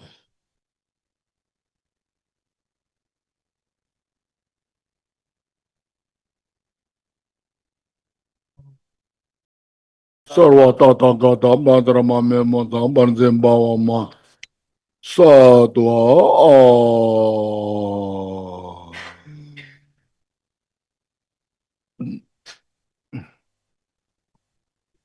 Any question from the Zoom? Any questions from here? Yes, go ahead. Should I ask Germanite what is emptiness? What is emptiness? Should I ask Germanite or which ChatGPT or AI? What is emptiness? I mean, should we learn Dharma from AI? I'm not clear. They created. Because just now Rinpoche say that AI is fake. So now we get used to ask AI Dharma, you know. Very good. It's very good. Yeah, you can ask any questions. And then to what extent we should... You yourself should have enough ability to handle that, whether it's fake or real or, you know, generally in the everything is a relative state, you see, you know, ultimate state and relative state. This is a relative state, you know, all this, but you have to have your own wisdom how to handle that. If I already have the wisdom to handle it, I still need to ask AI. Yeah, you can ask AI. You can ask AI, then see. As mentioned, you should have your own wisdom, how it makes sense. Also, nowadays, I or some people, we translate the text from Tibetans to English using Yes, they do. AI. They do, yes. Is okay? Yeah, it's okay. It's okay. You can utilize, you see. They said they can translate about 60-70%. I think it's a very good thing. It's a good thing. Yeah. Yeah, better and better, you know. Then you, once you know the like Tibetan text, what you are translating, you see, if you know whole text, and then recording in progress, and then you just go through, understand the Tibetan text, what it means, and what is translated. Then you see how you can correct, how you should have the ability to how to correct if there any mistake, incomplete, you know. So it's a good thing. So, Rinpoche, do you think that maybe the AI can teach Dharma better than Lamas? No. So your root guru is AI.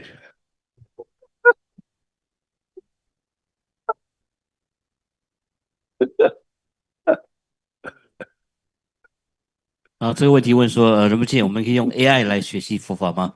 比如说问 AI，比如说 Gemini 或者 ChatGPT 等等这些的，什么是空性？可以这样问吗？仁波切说可以啊，因为这个都是相对的嘛，世俗谛是相对的。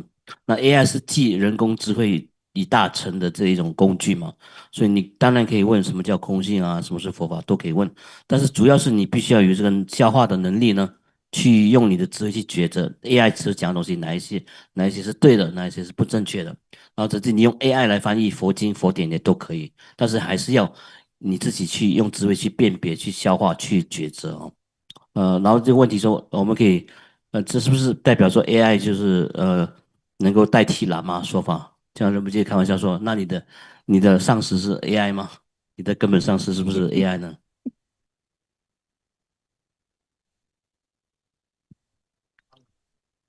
这里线上有一个问题，上司翻译好，有问题请教。请问，如果有人发愿往生西方极乐世界，在临终的激光明出现时，认出并正入安住在大手印之中，在大手印定中出来后，发现周围的环境还是在娑婆世界，没有在西方极乐世界，那怎么办？ We just say that when a Pure Land practitioner during the time of death, he or she intend to go to Buddha Amitabha's Pure Land, right? Sukhavati. So, but he entered into the clear light, the luminosity of clear light, the Dharmakaya. So he entered into the Mahamudra state of the clear light. But after that, he came out from there. He or she came out from there, and then he realized that still in this samsaric world, not Pure Land. Not Pure Land. Not Pure Land. After he came out of meditation, it's still this world, not Pure Land. What does it mean? What should he do?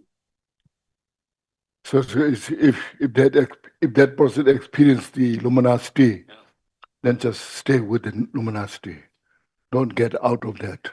不要出来。你进入了大手印的禅修，临终光明现前的时候，就是法性法身现前的时候，你进入那个，你就不要出来。出来干嘛？我们就说，进去是一得永得嘛，一正永正，就不要出来，那个是法身解脱了。你不需要去到阿弥陀佛净土那边，不必往生的。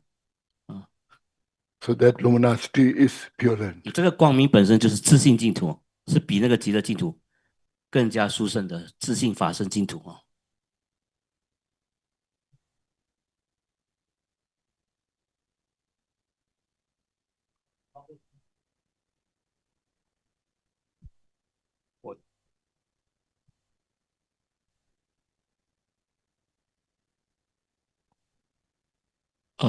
Let me see, what is the difference between Vipassana and Mahamudra? And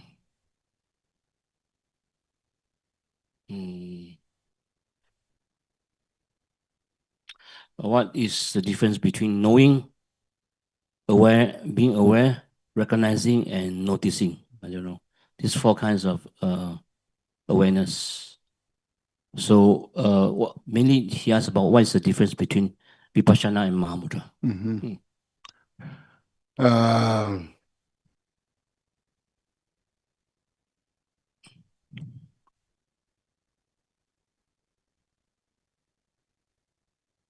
You see, it's talking about the emptiness, When you regarding real vipassana, in Tibetan it's called Laktong. Laktong is a special insight. Laktong. Hak is a special. Tong is sight. You see. Special insight. So that means you see beyond the samsara. Okay. Within the samsara, we don't say special insight. It's just regular. And so there are many practice, as mentioned a few times. Even you achieve the first bhumi, which is vipassana. Then from the first bhumi, then go towards second to 10th bhumi, Step by step. It's all emptiness, but there's a lot of progressive that you have to make. Progress you have to make, So then the ultimate Mahamudra is the Dharmakaya. Okay. When you achieve the Dharmakaya, Buddhahood, that is the total Mahamudra state, complete, perfect. So there are many progress you have to make. So you have to understand that, see, it's not just one thing, you know. 这个问题呢，这同学问到的问题很长，但是我简单的问仁波切说，主要是大手印跟圣观，就是比婆舍那的分别到底在什么地方？那仁波切回答说，主要是空性的正悟方面呢，比婆舍那或者说是圣观或者是内观禅呢，拉动就是一般的超越于轮回的、超越于凡俗的观，就叫做内观或者是圣观，它是不是一般世俗的观？那你超脱，你看到了超越轮回的见，这个见本身呢，从初地菩萨开始，二地菩萨，然后一直到十地菩萨为止，你见智的趋入空性的这个渐进当中。那有一个步骤，一个步骤慢慢的来。那至于大手印的本身，究竟的大手印呢，就是法身的证悟。那法身是证悟是最后那个你圆成佛果的那个阶位，才是大手印的圆满大手印或者是究竟大手印的证悟。这两者的区别就在这个，比婆舍那有见智的趋入空性，究竟大手印是最后圆满的佛果，才称之为究竟圆满的大手印啊。有一个问题。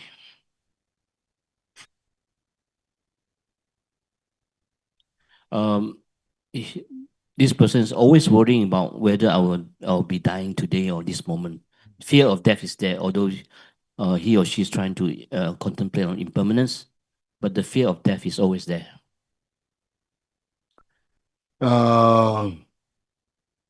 Worrying about the death doesn't solve the problem.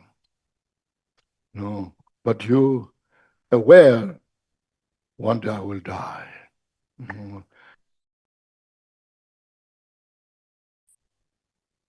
See.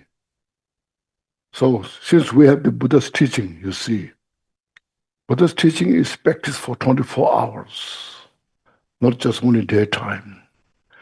No, so Buddha's teaching is this life, Bardo, and the next life, especially to free from samsara. So therefore, say first you have to, as we have discussed, you know, samsara is a cycle. It's a vicious cycle of the relentless suffering. No matter where you go, where you achieved, within in samsara, in the desire world, in the form world, in the formless world, you may maybe achieve such a high state of the meditative mind, but still you are not free from this suffering, you know. So see that reality nature. So then practice the Dharma, as mentioned, to free from this cycle of the samsara, non-attachment to the samsaric achievement. At the first, it looks very impressive when you achieve your goal in the samsara, you know. But then at the end, nothing helps. You have to leave behind.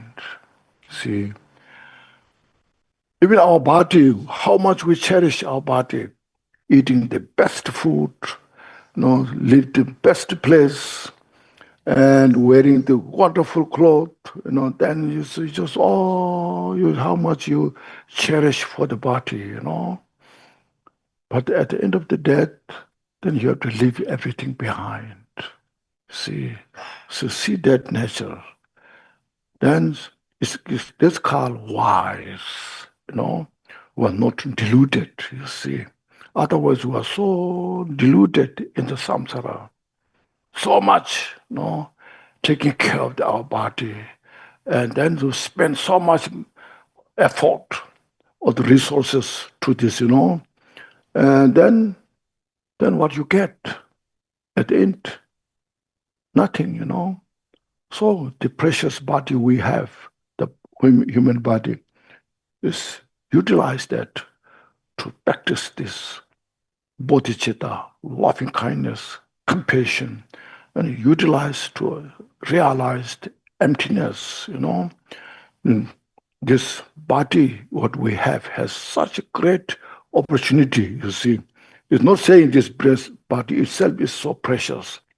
This itself is nothing precious. But the opportunity with this body is so precious. See, that's why I say in the jewel ornament of liberation mentioned, then the working basis is the human life is the best, or human precious life is the best as a working basis, you see. That means there were 6 realms there are, So like an animal realm. Just you bring the smartest one from animal realm, like a dog. You see, now their dogs are so smart. When they go to the airport, they can catch this, those spy and who has the drugs, so smart. And you bring the dog here, say, you just better you renounce the samsara, Okay, you better practice dharma to free from samsara, The dog said, oh, he was thinking what kind of a delicious bone that I can give, So you see, we as a human life, we can understand, you see, what it means. See, so we have such a great kind of potential, So that's what I'm saying is the how to reflect the precious human life, utilize, and how to free from samsara. And that's the most important. We cultivate the mind. So when you say, I take refuge in the Buddha, means your mind is looking at the Buddha. I want to be like this Buddha. That's why I say, I take refuge in the Buddha, Then also, because Buddha is fully perfected all the purification, as soon as you see the Buddha, even Buddha statue, oh, this is a Buddha. And it brings them some peace, some kind of when you're so much suffering there, you look at the Buddha, it gives you some support, some comfort, because Buddha is fully perfected, all the excellent qualities and perfected all the purification, So now to become Buddha, I want to become Buddha. Now what should I do? It's not enough, I want to become Buddha. You're not achieve Buddhahood, So that's our goal to achieve. But then I take refuge in Dharma. Means, Dharma is like medicine. When you're sick, doctor would prescribe you medicine. So you take this medicine. And if you don't take the medicine, I pray to doctor, may I free from this all problem, You can't get it, So then you have to take what doctor prescribed, the medicine. Likewise, what Buddha taught is prescription, as I mentioned, prescribed all the medicine to delete all the delusions, mental poisons, So there's I take refuge, the Dharma, when put into practice. Special admission, the 3 trainings of how we study, practice Dharma to free from all this. So I take refuge in Sangha. Look at the successful practitioners, great Bodhisattvas, Arahats like Shariputra, Mongoliana, how they practice. I follow their path. I want to become like them. So I take refuge in the Sangha. That's how we follow the Buddha's teaching, So that's a mission. We are so fortunate. So acknowledge the potential what we have. Acknowledge that, appreciate that, and don't waste that opportunity. 这位同学应该问到说，观修无常的时候，无时不刻在观修的时候会害怕死亡，所以死亡的恐惧感无时不刻都会涌上来，那应该怎么办呢？人们就说你观修无常的时候害怕死亡，你首先必须要知道说你害怕死亡并不能够解决问任何的这个问题。那我们修行佛法呢，主要是不只是这一生这一世有帮助，生生世世都有帮助，是此时此刻有帮助，那时时刻刻都有帮助。今天、明天乃至24小时全天候，然后乃至于此生完结的时候，中阴身的阶段，来生来世，一直到轮回界止尽为止呢。只要我们一旦还卡在这个轮回当中流转个不停，那我们一定要依赖佛法的功德呢，来给我们加持，来给我们智慧的这个加持。所以我们所谓的轮回就是不停的在流转又流转，不管我们在哪一道中获得怎么样的成就都好，在世间法看起来说是很伟大，可是一旦你要走的时候，死的时候呢，什么都带不走呢，即便是我们这一个臭皮囊也是带不走的。我们只把我们现在拥有的暇满难得人生称之为暇满难得，因为我们具有成佛的潜能跟可能性，在所有的众生当中是最大的、最稀有的、最珍贵的、最难得的。那如果你嗯，如果你有一只狗最聪明，全是最聪明的狗，你把它放在前面，你跟它说你要观修无常，你要处理轮回，它不知道你在干什么，不知道在讲什么，一点都听不懂。可是人类是所有的众生当中呢最具有成佛的可能性最大的一个众生呢，所以人成即佛成就是这样讲，就是我们具有成佛的机会啊，在所有的众生当中，所以六道当中呢是最有可能成就佛道的。所以我们以这个解脱庄严宝曼里面，解脱庄严宝论里面就讲嘛，成佛所依就是人生宝，对人生暇宝难得的这个宝贝呢，是不要错过。我们以这个人生暇满难的人生去皈依佛，为什么要皈依佛呢？因为佛是圆满的，圆满一切功德者，降伏一切过患者，具足一切的功德的圆满的觉者。那我们皈依他，只要我们看到佛像的宁静美好跟庄严，我们就感到心里面有莫大的安慰跟支持跟加持。那这个就是佛的功德所在。那当然皈依佛还是不够好的，那我们要发愿成佛，成就跟佛一样的果位，一样的无上正等觉。那要怎么办呢？就是要修法，那以法为道来修持。那修法法就是所谓的良药，因为我们众生患了三毒的病苦。说佛给这个药方就是三学，比如说戒定三学，法的良药呢，来医治我们三毒的这个疾病，心灵的这个疾病那我们除了要服用这个良药，修这个道，修这个法之外，还需要这个法侣道友的知识，就是皈依身皈依身、皈依法、皈依佛、皈依法，做到皈依身。身包括阿罗汉身，比如说目犍连、舍利佛等等这些，还有诸大菩萨的贤圣身。等这些，所以皈依佛、皈依法、皈依身之后，我们认可到我们这个人生宝是暇满难得、稀有，以及就不知道几时可以获得的。我们要认可它、感恩它、珍惜它，然后了解到说我们成佛是可以办到的一件事情，我可以做得到，因为我具有暇满难得的人生，我内心中就含有这个如来藏或佛性有带我们去开发，这样的话就能够免除或者能够对治一下你对死亡的这种莫名的恐惧。这边有个问题是说Rinpoche, how to practice Zen, Pure Land and Vajrayana together? These three schools, Zen, Pure Land and Vajrayana. Zen, Pure Land, Vajrayana.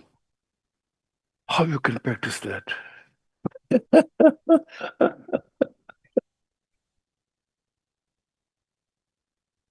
See, first of all, we should understand about the mind as mentioned.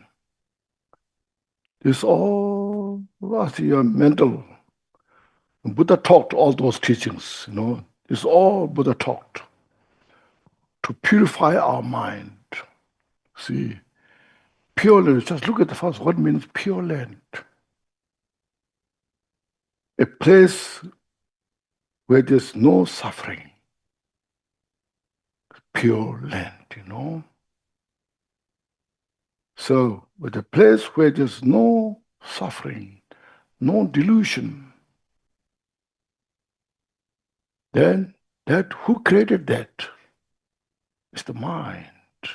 See, just for example, at your home, when your mind is free from all the delusions, mental aggressiveness, all this, everything's, subside. Just free your mind. And in your home, you feel so peaceful. You feel so wonderful. I have such a beautiful house. Doesn't matter what kind of expensive or not expensive. You enjoy being there. That kind of serenity, the peace, is created by your mind, you see. So that place, when you have that, then that is a Zen. Zen, see, total kind of meditative state. They're called Zazen, Soto Zen, It's your mind that Buddha taught how to practice that, see. And that is the Mahamudra. Mahamudra means Maha means great. The great seal means everything is product of the mind, that you have created that by your mind. So you see, there's no contradiction. There you cannot say one is better than others. Whatever is relevant for you, you just practice according to your wish, what you feel good, But in reality, there's no contradiction. So meditate that way. See, Buddha taught all the steps, as mentioned, individuals need, because as mentioned, our mind is so complex, so complicated. So Buddha is the one only can give the satisfaction to that individuals, what they need, because Buddha knows that what that individual needs. We all just like me, I'm just talking, throwing everything, like a blind person hitting stick, I don't know who gets what. But Buddha, who's open eyes and can see all this, precisely, and talked about these teachings. So that's why in the Buddha's follower at the time of Buddha, there's some just beginner, some are highly accomplished, some are arhats like Shariputra, Mongoliana, Anandas, so highly accomplished, Kashyapa, those great masters who achieved the arhats, and they are great bodhisattvas like Chenresik, Avalokiteshvara, Manjushri, Vajrapani, and there are many also as Buddhas there. So Buddha has that kind of ability, to comprehend all what they need and to fulfill that, So we cannot say Buddha taught only this, not the others. Buddha taught so much. As mentioned, 84,000 categories of the teachings. But if you put all this included, 3 Pitakas to comprehend the 3 portions, So you see. 这同学问到，如何三中兼学并修？它只是禅净密，禅中、净土中、密中，如何三中兼修其正？那人们就说要把这个禅中、密中跟这个净土中合在一起共修的话，你首先必须要了解你的心的本性是什么。我们说心净则国土净，净土是谁创造出来的呢？只要你的心没有染污，远离一切的边际，远离一切的恶言对立跟分别，那个就是唯心净土，那就是净土的本性啊。所以如果你的家，你有一个家，你住在你家里面，你的心是没有染污的，没有烦恼的，你的家里的环境一定是井井有条，整整齐齐的，非常美好、很舒适的一个地方，让你在那边安住的。所以我们说心净则国土净，我们也说唯心净土，所以当下的心如果是清净的话，当下的这个国土就是净土。啊，净土中就是这样来的。那这能够证入当下清净的这个心呢，就是一心不乱的禅心。禅心是言语道断，心习处灭的。比如说，止观打坐，临济中止观打坐，或者曹洞中止观打坐，莫造禅，或者是临济中的禅宗也好，这个就是禅的心，禅的精要所在就是这个一心不乱，言语道断，心习处灭，就是禅宗。净土中证悟了，禅宗证悟了，下来就是这个本身禅心就是大手印，这大印就是 Mahamudra，Maha 的意思是大，Mudra 就是印。了悟心的本性，契入这一点，保任这一点，就是大手印，就是称之为Mahamudra。那这三宗并弘，然后并修，就是你了结了禅净密的精要，然后把这个心放在精要那边修，你是同时圆证净土中、禅宗跟这个金刚乘大手印的这个圆满的果地了。所以这个佛门的宗派没有说这一宗比那一宗好。所有的宗派、所有的法门是无有高下的，不需要妄加分别或者是升起对立的这个想法。人们就说他在这边说法，他是把他所知道的东西都丢给大家，大家得到什么很难说，大家看得到可以抓到什么。可是佛说法是不一样的，佛以一因缘说法，众生随类各得解。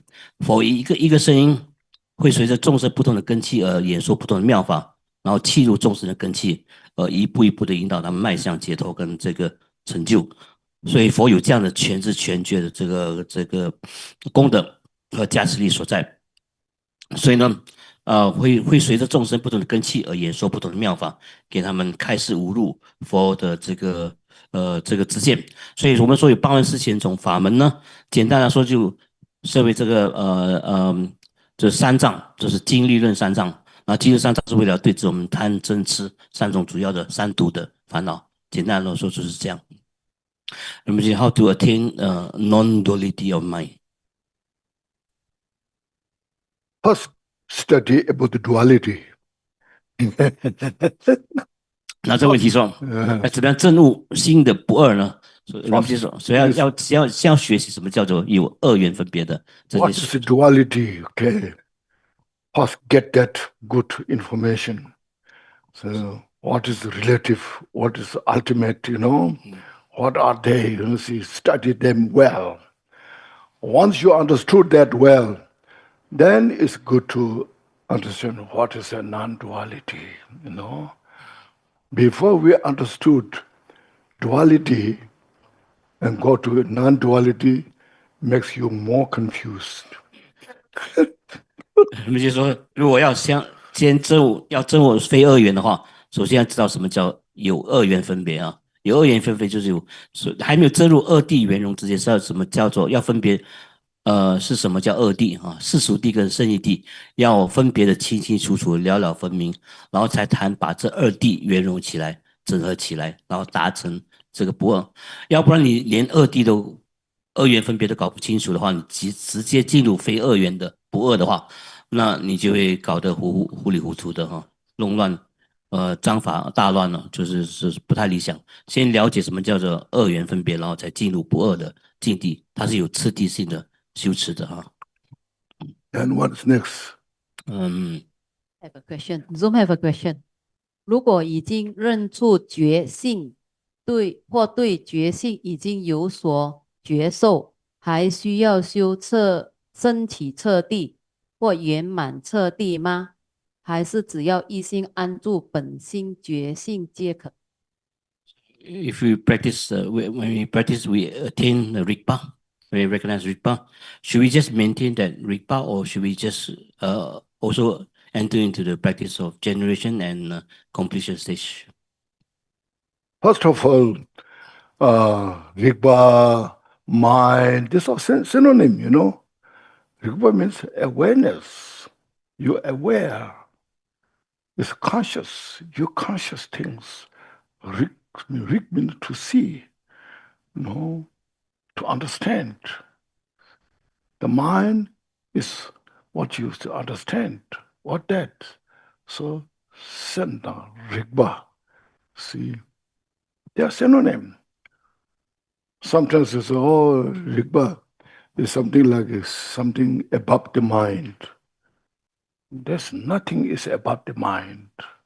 No, all in one. Sometimes it's pure Rigpa, pure awareness. Then we can say also pure mind. It's called mind as such. Simni, mind as it is. That's all you see. Must understand that. But as I mentioned before, these are we as a beginner, highly accomplished master is different. But we as a beginner, always remind this impermanence of all phenomena and suffering nature of the samsara. Always very important. Then infallible nature of the causality. These are very important. Without this kind of foundation, it would be very difficult to maintain the pure Rigpa, See, we always fall into our duality mind.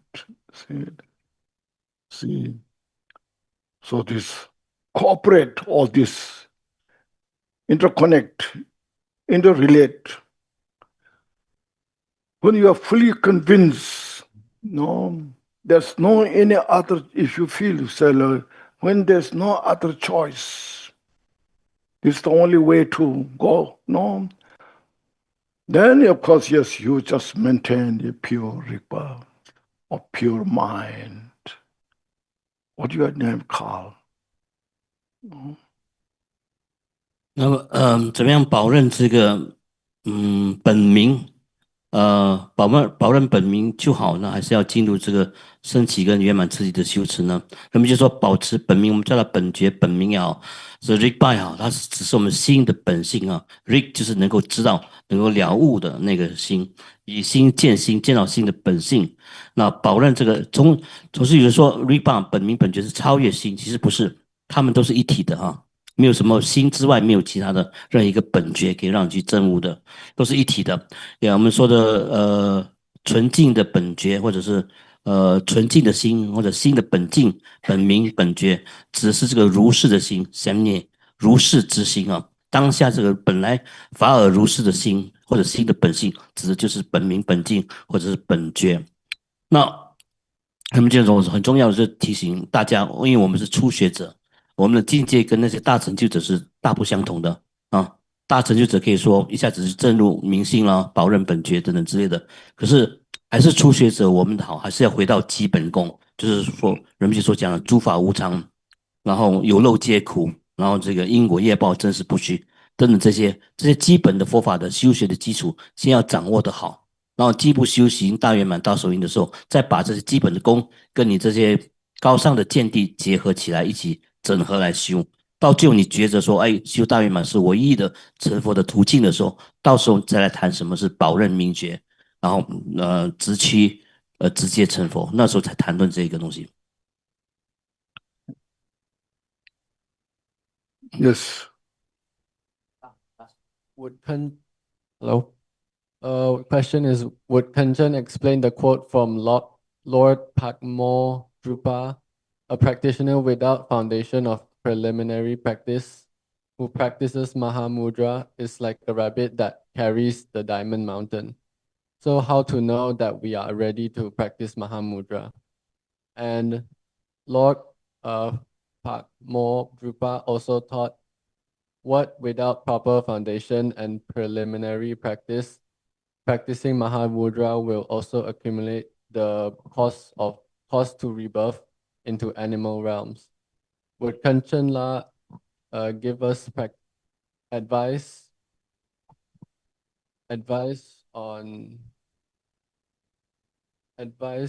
not to fall into false practice? What did he say? Without preliminary practice, you may straight away practice Mahamudra, cause for you to get in rebirth in hell realm. Hell realm. So how to avoid We should accumulate practice of preliminary first, then so not just only according to Mahamudra, it's according to every according to Buddha. Okay. So that shows, first you were talking about get to understand well the suffering of samsara and the cause of the samsara and cause of the hell realm, hungry ghost, animal realm. Get those understandings, so important. Otherwise, sometimes you just jump into the kind of Drakpa we're talking about, so Mahamudra, Dorje, up there, and then in that, according to that level of the view, pure view, so then there's no virtue, there's no non-virtue, describes you. There's nothing to avoid.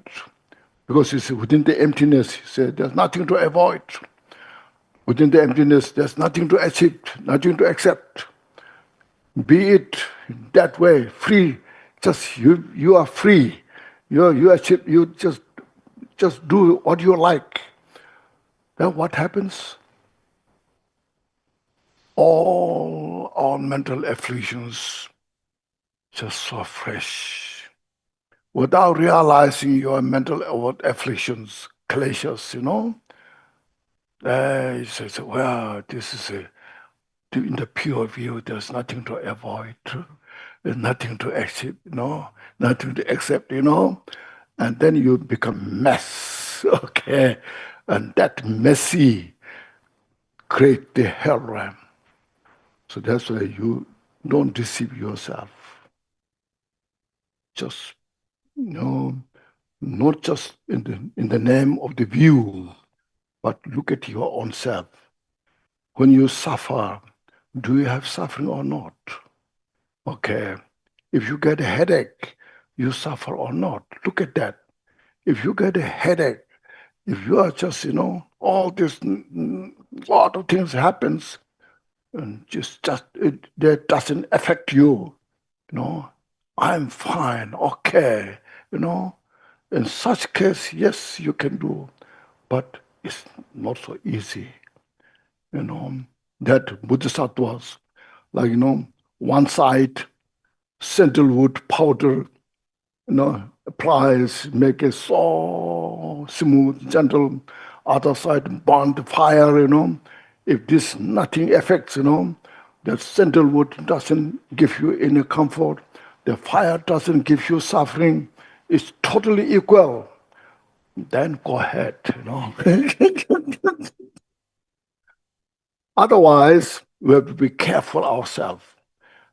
Don't delude yourself, basically, You will when you go to hell realm, then not so easy, So he said, don't throw yourself in the hell realm.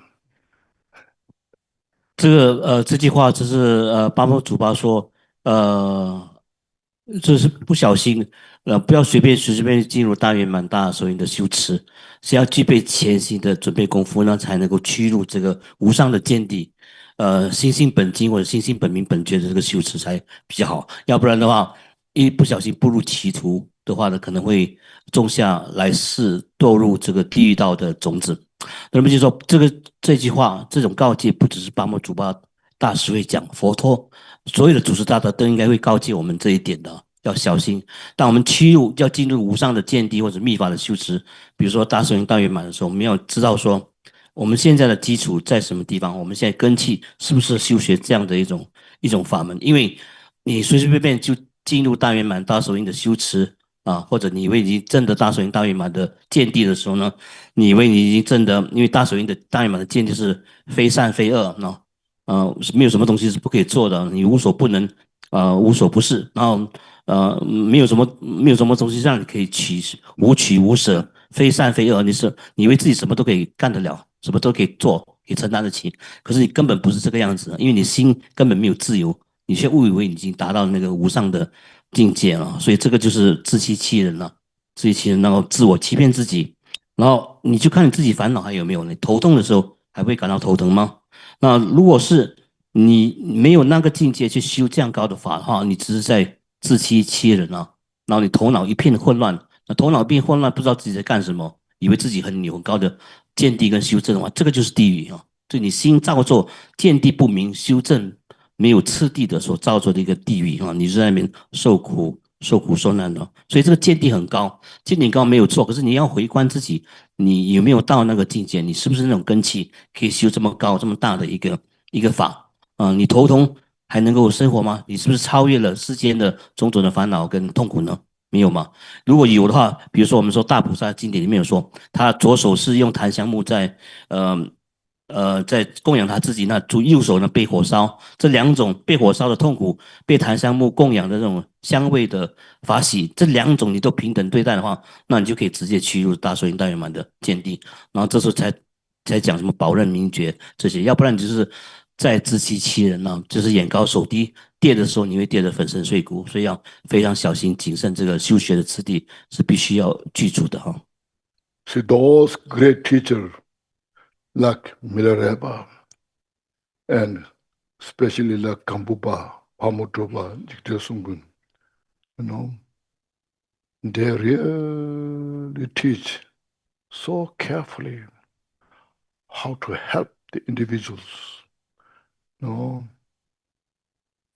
Say, go. Say, all the non-virtues are non-virtue.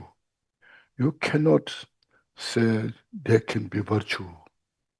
All estimation, all the what is prescribed, all are virtue. Follow with that. It's always virtue. It cannot become non-virtue. All the prescribed or the non-virtue, the cause of suffering, are cause of suffering.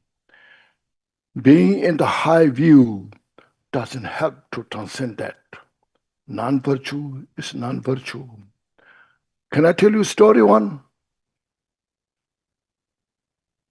You know Nagarjuna, who lived in his life, according to his history, he lived 600 years, Okay.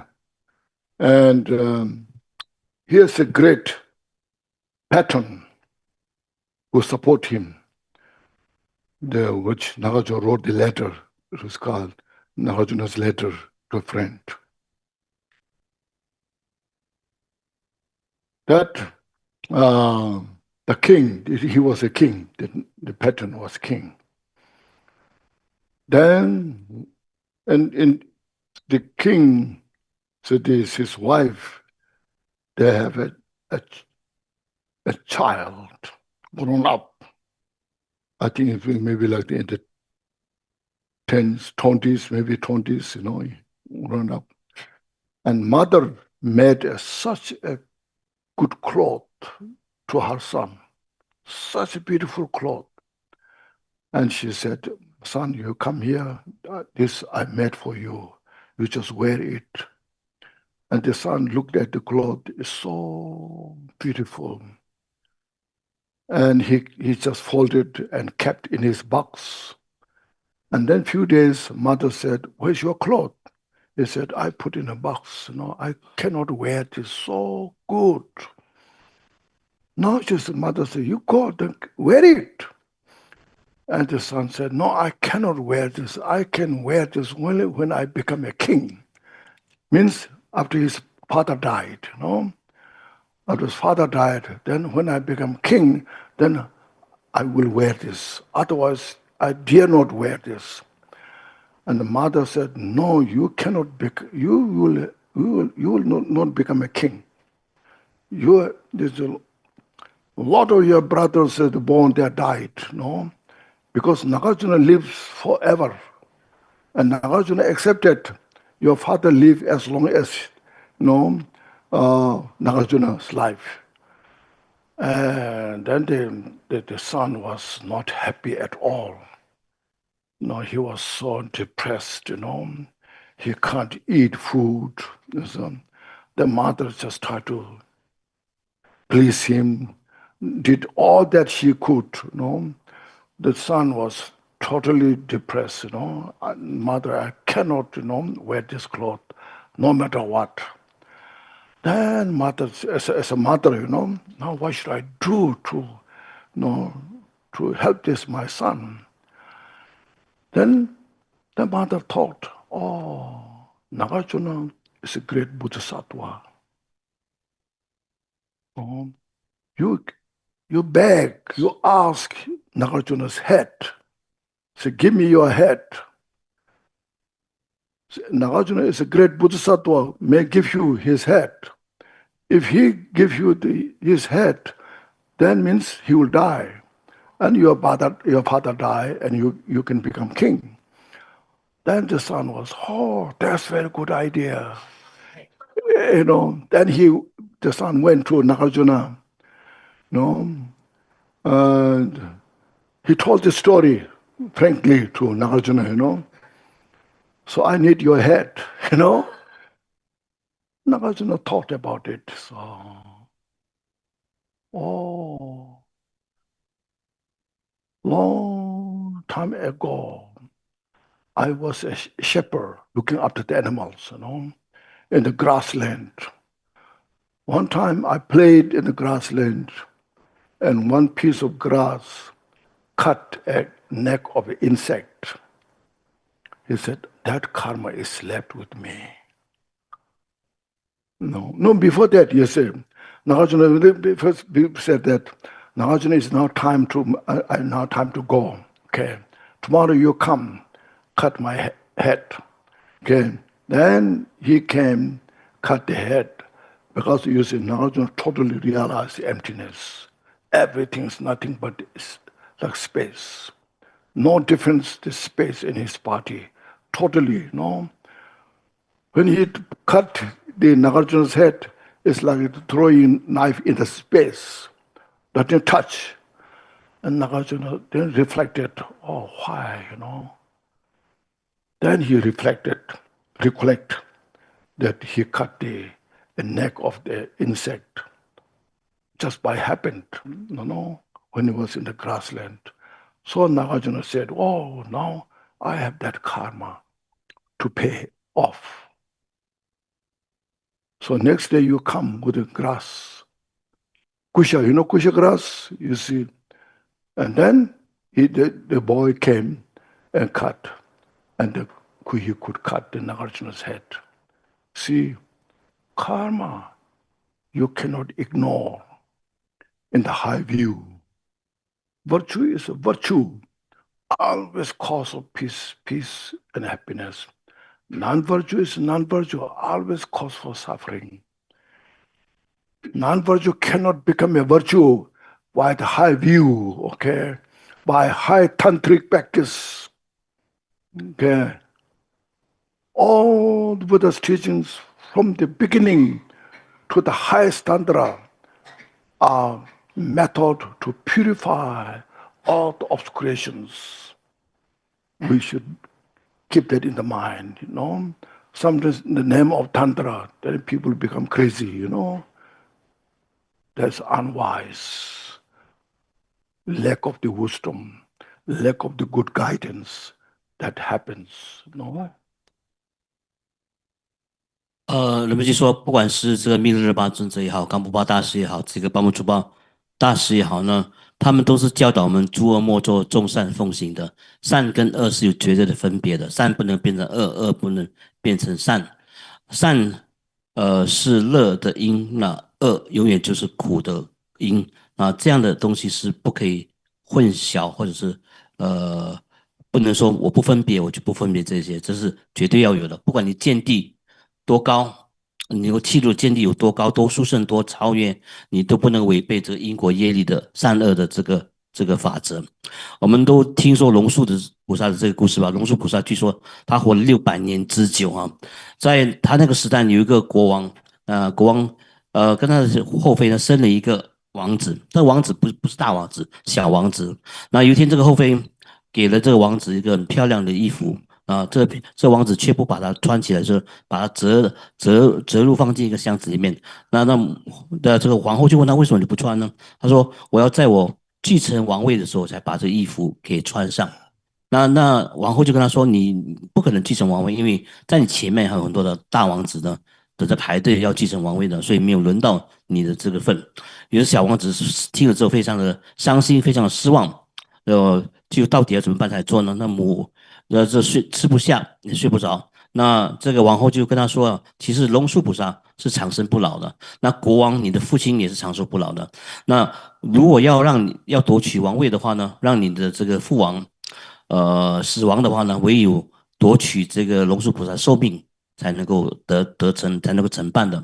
那所以你去，因为龙树是一个大菩萨吧，你向他要求什么，他肯定会布施给你的。所以你去向龙树菩萨要求把他的头割下来给你吧。那这小王子就照办了，所以去到龙树菩萨那边。然后第一天他花了所有的力气，所有的方法呢，用刀要砍杀这龙树菩萨的头都拿不下来，因为龙树菩萨是证入了空性嘛。你拿刀砍他，你拿剑刺他，他等同于把那个武器丢向虚空一样，他是毫发无伤的啊。因为龙树菩萨证悟了这个绝对毕竟空的这个境界当中。龙树菩萨细细思维一下，为什么会这样呢？原来是他过去只是细细思维一下。为什么是毫发无伤？因为他证得了空性。可是他细细思维之后，他发现到说，当他是牧羊童的时候呢，他用一根草不小心斩断了或者切断了一只昆虫的头，所以他有这个业报必须要偿还。所以他就跟这个小王子说：“今天你割不到我的头，明天你再来吧。明天你用一只吉祥草。”把那个草就可以把我的头给割下，结果第二天小王子照办，就把龙树菩萨的头给切割下来了。所以因果业力是真实不虚的，善有善报，恶有恶报。不管你的见地有多高，有多殊胜呢，空性也好，什么都好，不管你修的密法有多高超、殊胜跟超越，你都不能违背因果业力的这个法则。从最初的教法到最后的密续的法教、金刚乘的法教。都是调伏我们心的烦恼而设有的种种善巧方便的设施，所以我们一定要记得这里，不要让我们心因为屈辱什么大手印大圆满的见地而修持变得疯狂，变得狂野起来，那个可不是一件好事哦。我们就告诫我们需要小心谨慎的照顾好这个基础的教育，就是因果业力清清楚楚了了分明，这个基础的见地一定要把握得好。Yeah, page 5, you look at here. So today we went through, see, when you practice the meditation of the Buddhas of the three times, the foundation of the teaching is the training in superior moral ethics, which you have accepted and vowed. You have that vow. If you do not protect your moral ethics accordingly, you will be unable to achieve liberation from suffering of the lower realms. This is not just only lower realm, also from the suffering of the samsara, and you will have deceived all the Buddhas, you see. So the practice of supreme moral ethics is the virtuous in the beginning, right at the beginning, at the middle, at the end. Means even you achieve such a final state, still you have to protect the moral ethics. If you practice highest Vajrayana teachings, highest view, don't disregard the moral ethics. Always keep as precious. Because some higher Vajrayana practitioners say, we don't need moral ethics for these things, Okay, so here you see, this is moral ethics is a highway towards the Buddhahood. Somebody says, Vinaya is for Hinayana. People talk about. Jesus says, Vinaya is for everybody.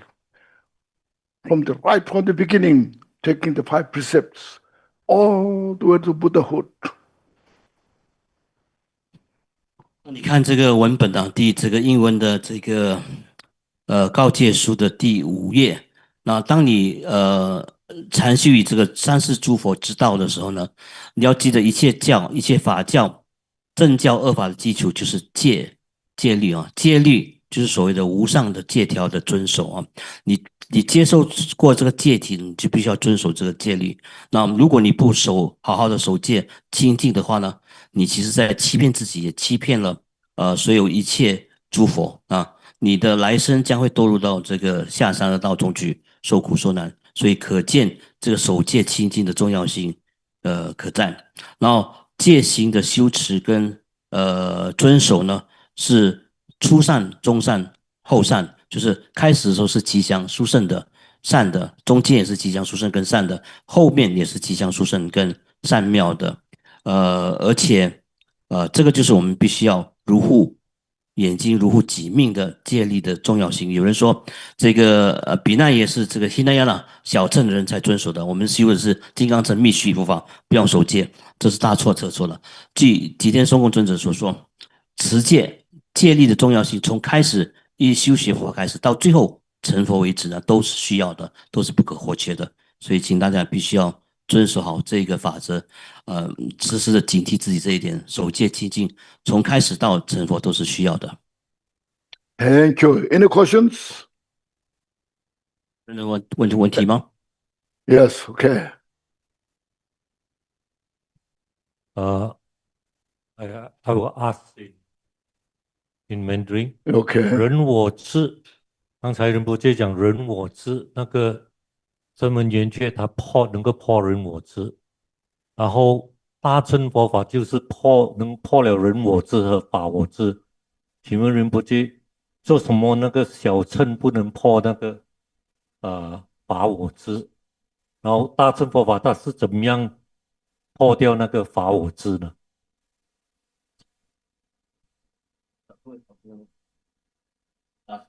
？Rinpoche, you say just now, the attachment of self and the attachment of phenomena, these two, right? So why so-called the lower vehicle practitioner cannot go beyond of attaining, go beyond the attachment of self and attainment the emptiness of phenomena? Why they cannot do that? And why Mahayana practitioner can do that? Why? Individuals' interest. You see, if individuals not interested, so this is enough for me, I don't want, that's okay. You go ahead. No. But if you're interested, so Buddha say, go ahead, you have this. So it's all your choice and your ability. You see, when you go to the school, in the classroom, some students are so smart. They understand everything so fast, and some takes a long time to understand that, you see. So every individual has their own capacity to capture all this, Same thing here. But if we continue our effort, since we are Buddha nature, at the end, you can make it. See, so this individual's interest and individual courage, devotion, if you have unflinching devotion with courage, you can make it everything, 这个问题的答案，我们就说有两个答案，一个就是那个众生行者的意乐，第二个是那个行者的能力或者是根器。那能不能够，为什么有些人或者有些行者不想或者不能证入这个法我执只能够证入这个人我打破这个人我执或者达到人我空，就是因为他没有这样的意乐，没有这样的意愿，他认为他修到这个治疗汉就够了，这个境界就够了，他没有这个意乐去进入这个破除这个法我执或者达证法我空。那另外一个是他的能力跟他的根器可能不是大乘的根器，所以他没有必要或者没有能力去进一步的破除这个法我执或者是达证这个法我空。所以有两个答案决定这个人是不是有，第一个是有没有这样的意愿意乐去这样做，然后第二是他有没有能力去这样达成人我法我二执皆空就是看他第一个是看他的意乐，第二个是看这个人的能力。比如说我们很多有高级班学习班里面有高级班、初级班、中级班等等的，每一个学生的根基都大不相同，所以获得的果位或者成绩也大不相同。可是因为佛性都具足圆满的功德，如果你有这个信心、大信心、大勇猛、精进力的话，你是绝对可以证人我法我二皆空的，都是可以有那个意乐的话，你就都可以证得这个人无我跟法无我的。Rinpoche, my use the simple terms. If I say the personal self, if we talk of the Heart Sutra, when you say the 5 skandha is emptiness, so if you understand, would it be correct if I say that if you understand that the self doesn't really exist independently, then if we talk of self and other phenomenon self, automatically the phenomenon self also doesn't exist. Yes. So the hearer or the Sravak, practical Buddha, they should be able to achieve that if they want. If they make effort, yes, that is achievable. But if they're not interested, so we just need to free from the suffering. So as mentioned, I am totally exhausted in samsara. I'm not interested to anything to do with the relation with others. I myself totally tortured the suffering of samsara. I'm so deliberate feeling to free from the samsara. So you see, for that, in relation to that, to free from that kind of suffering, in that case, Buddha said, now you should realize the self of the person. So I, this not exist, and that non-existent nature, you should obliterate on the basis of the 3 training. And then when he or she meditate on this with the 3 training, you see, then you see directly see that self is not exist anywhere. No. It's the nature of emptiness, but not so much put emphasis on the emptiness, but self is not exist. So you realize the selfless nature of itself as it is. Because self is our creation, the mind created out of delusion, and then we are so attached to that, that binds us in the samsara. So get rid of that, and then through this meditation, see, then you don't bother so much all these things, because you are free from all the suffering. You achieve the arhats, and you just remain there, 84,000 kalpas, relaxed there. After 84,000 relaxed there, the Buddha knows that one is now rested well. Then Buddha appears, through the Buddha physically appears in front of that.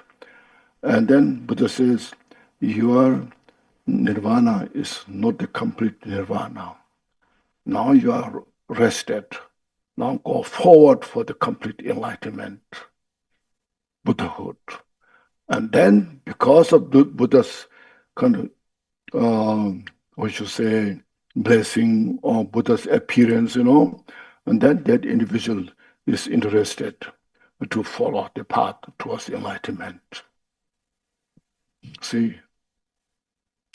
在文殊法师是问说，这个心经里面说，五蕴皆空嘛。如果你达证了人无我，不是人的无我，那无我只是我并不真实存在，我本性皆空的话，那同样的这个其他的五蕴。其他的诸法也不是同样证得的同样的空性吗？人们就回答说，是的，如果他们有这个意乐的话，想这样做这样努力的话，趋向圆满的佛道是可期可成的。但是他们有没有这样的意乐是一个问题。有些行者圆觉乘、独觉乘或者辟支佛乘的行者呢，他们只要个人自求解脱就好了啊，这个轮回太痛苦了，我想要摆脱这样的痛苦。我不管比其他人众生到底怎么样，我只要愿意我自己摆脱这个轮回的痛苦就好了。然后对于这样的行者，他们的发心是这样的话，他们的意乐是这样的话，他们就只能达成个人的解脱。他们并不在乎其他众生的有没有这样的离苦得乐就这点而言的话，他没有这样的意乐，虽然他可能会具有这样的能力，那就这样的话呢，他达证了人无我的话，就觉得满足了，就安住这样的一个涅槃的友谊涅槃的境界当中，几乎8万4千大劫那么久直到因缘成熟的时候呢，诸佛会现身为他说法因缘成熟的时候，实际成熟的时候会现身说，你所达证涅槃现在是不够的，不够圆满的，你要追求大涅槃，就是得证无上正等觉。这时候这个行者阿罗汉的证悟者呢，有这样的机缘醒过来，然后趋向佛道，以他的有了这样的意乐，有这样的能力呢，一步一步的去圆成无上正等正觉主要是看他的意乐跟他的能力。Just to clarification of the person self and self of the phenomenon. Person self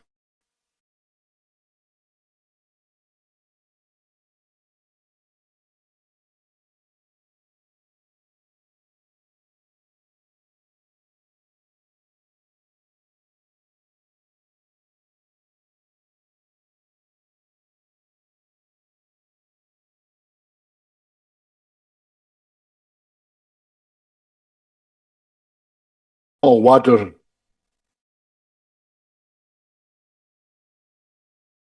And you see, now when you investigate, see, first you see, don't touch fire, it's burn you, you know. First, intellectually, you investigate all the dust particle of the fire, where really fire exists, the burning. Intellectually, you divide all the dust particles. There's no something fire exists inherently. Now the great practitioners who have realized that, they realize nature of the fire is empty. When they realize that the fire is nature of the empty, even the burn will not burn, because they realize fire is empty. That's called the self of the phenomena. To realize. So you go see step by step, you see there's more subtle. Okay. The self of the person is more gross, obvious, clear, you know. So I, me, you know, so sensitive estimation, very fragile. See even I personally say, I know, I accept there's no person self. I know it. In the text said, Buddha said that, great master said these things, you know. I know it. Say, you know. But if somebody says bad things about me, I feel very bad, you know. Still, I know there's no self, but in my heart, you know, why you are saying this to me? I haven't done any mistake. Why you are complaining about me? No. See, not easy, you know. So that kind of purification is this purification of this person's self. So arahats, they achieve that state. And then bodhisattvas go step by step, so this appearance, there's no this purify, no. Then just call, then later to purify, nothing but empty. But within emptiness, everything functions. There's no inseparable. So the person said non-duality, you know. There comes the non-duality, you know. You see, we have a lot of work to do. 那我们首先我整合一下仁波切所讲，首先讲人无我吧。人无我呢是一个粗的无我，一般我们说佛这样讲，那其他祖师大德都这么说，那我们理论上可以接受人无我这个事实然后但是你说你证悟了人无我，可是别人讲你的坏话的时候，你就觉得特别的难受。这个你的我还是真实的、很牢固的存在你的心相续当中的你说我什么都没做，为什么你在诽谤我？所以你非常在意你的我只在起这个作用，所以证明你还没有证悟这个人无我证悟人无我的阿罗汉的圣者呢，就是没有连这种我的这种执着都没有了，所以破除了粗分的人无我。那细分的法无我呢，就是比较微细一点点就是说我们一般说水的本性是湿，它是潮湿的；火的本性是暖，它是能够燃烧的，它是有那个温度的，能够烧毁一切事物。但是你慢慢的去细细的去关照一下，你把这个火的成分，火本身呢，分成一个一个这个粒子或者微尘。那粒子微尘里面有没有这个火的卵性呢？没有，它连一个一个你可以叫做独立存在的本性都没有的，它没有个叫做火的卵性存在在这个空性当中，它是无自性的。这样的无自性的话呢，你就了悟到诸法皆空，诸法皆空就是了悟到法无我。那这个就是菩萨跟阿罗汉圣者不一样的地方。菩萨在证悟了人无我之后呢，再进一步的要破除细分的无我，就是法无我，那就是一步一步的趋向证悟到呢，诸法皆是空性，诸法皆是无我的。但是证悟到这个毕竟的空性之后，那空性是不爱缘起的，那空性跟缘起可以是不二的啊，空性不爱缘起，缘起也不会障碍到空性，所以空性缘起不二，这个不二就是这个大菩萨的正量啊，同时圆证人无我，也达成这个法无我。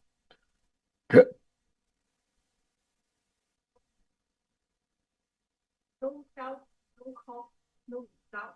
So can I say this is also similar to self-phenomena? No, it is on reality nature, you see. What we're seeing is what our seeing is what we call confused. We are confused seeing things correctly. We are seeing some things exist. You know, as we're talking about the fire is hot. It burns for us, you know. I can touch. There is a cause. There is a result. You know, all this exists that we cannot ignore. You see, so we should understand what about those things. Accordingly, we follow the practice, see, and purify step by step. And I mentioned the three training. When you go to according to three training step by step, then you realize, So then you read the life stories of Milarepa. It's very helpful, you know, how Milarepa demonstrated all this because he meditated 100%, you know, without any distraction. Because of that, his strong, unflinching devotion to the practice, he totally realized he can go through the mountain or rocky mountain back and forth, you know, because their nature is empty. And he realized that he can do it. But in our duality mind, you know, if you hit the wall, it hits you back, you know, because we're not realized. Yeah, that. Does it mean that this realization of emptiness will have to go through? The only way is meditation. Yeah, practice. Go to dedicate instead of wandering here, there, you know, looking for anything, everything, you know. So this is very good, this is very good. I want to go there, I want to go there, you know. Then at the end you get nothing. Instead, what you got, now you practice, dedicate in the solitude. That's where Jigten Sumgön, there's a song. If you read, I've translated in the calling to the Lama. There's a booklet. In that, there's a translation. You know, the phantom man crosses the mirage river, and then the son of the barren woman,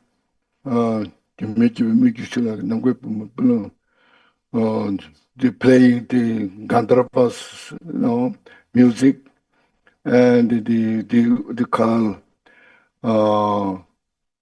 Then it's called this.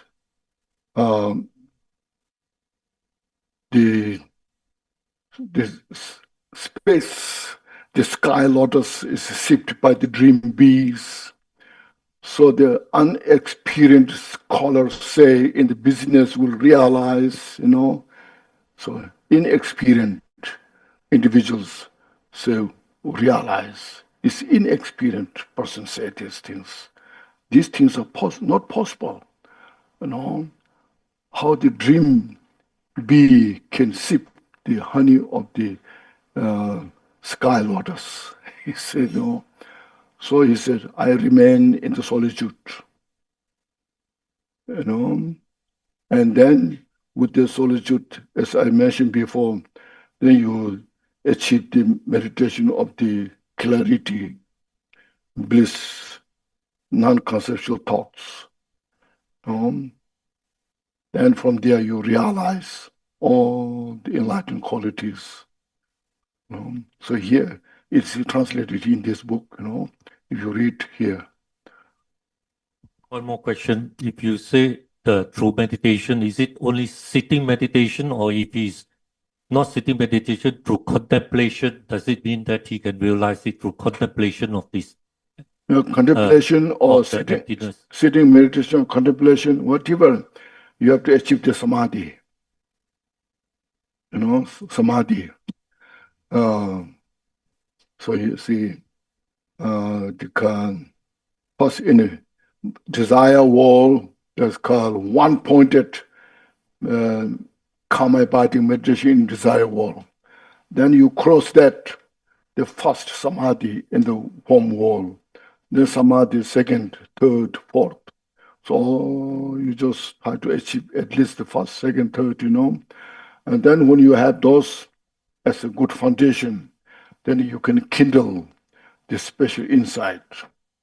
Through that special insight, then you can totally obliterate the delusion, directly the non-existent nature of the self.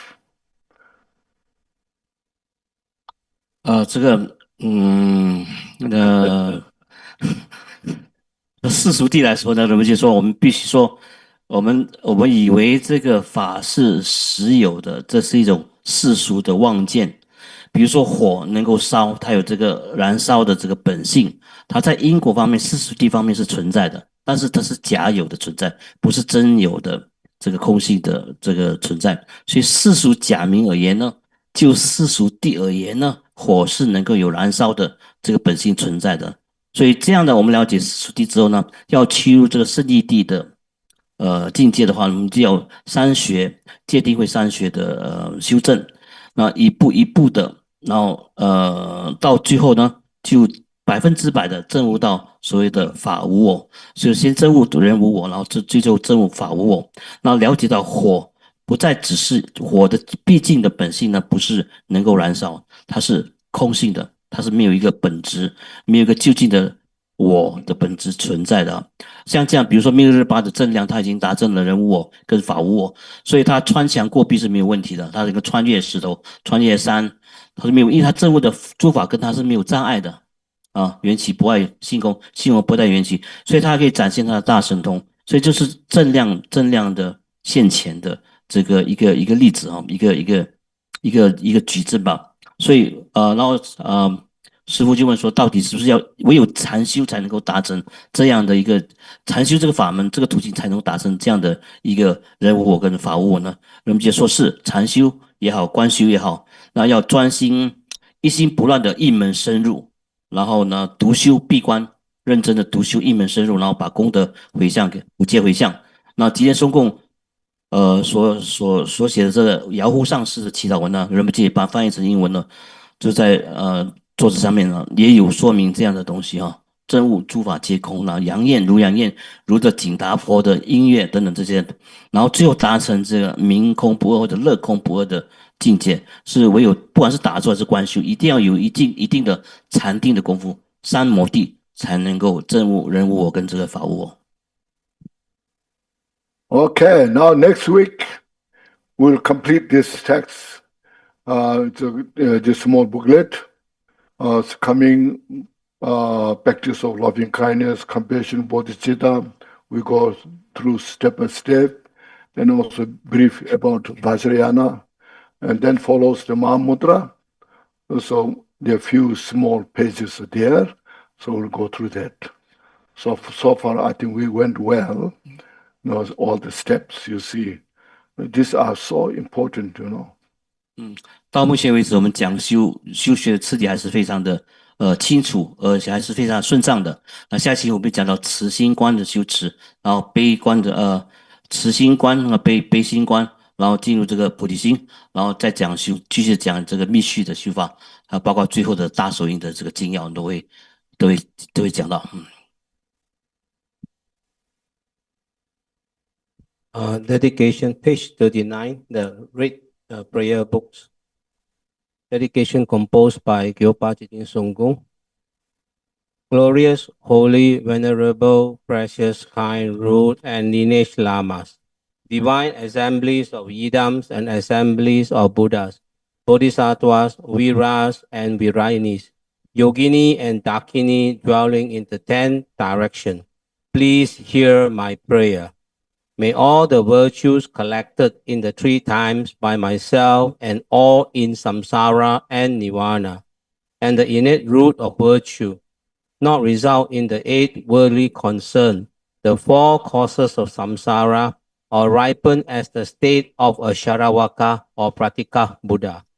May all mother sentient beings, especially those enemies who hate me and mine, obstructors who harm, maras who misled, and the hordes of demons, experience happiness, be separated from suffering, and chiefly attain unsurpassed, completely perfected, precious Buddhahood. By the power of this vast root of virtue, may I benefit all beings through my body, speech, and mind. May the afflictions of desire, hatred, ignorance, arrogance, and jealousy not arise in my mind. May concern about fame, reputation, wealth, and honor in this life not arise for even a moment. May my mind stream be moistured by loving kindness, compassion, and bodhicitta, and through that may I become a spiritual master with good quality equal to the infinity of space. May I gain the supreme attainment of Mahamudra in this very life. May at the time of death, may the suffering of severing the life channel not arise. May I not die with negative thought. May I not die confused by wrong view. May I not experience an untimely death. May I die joyfully and happily in the great luminosity of mind as such, and the prevailing clarity of Dhammatta.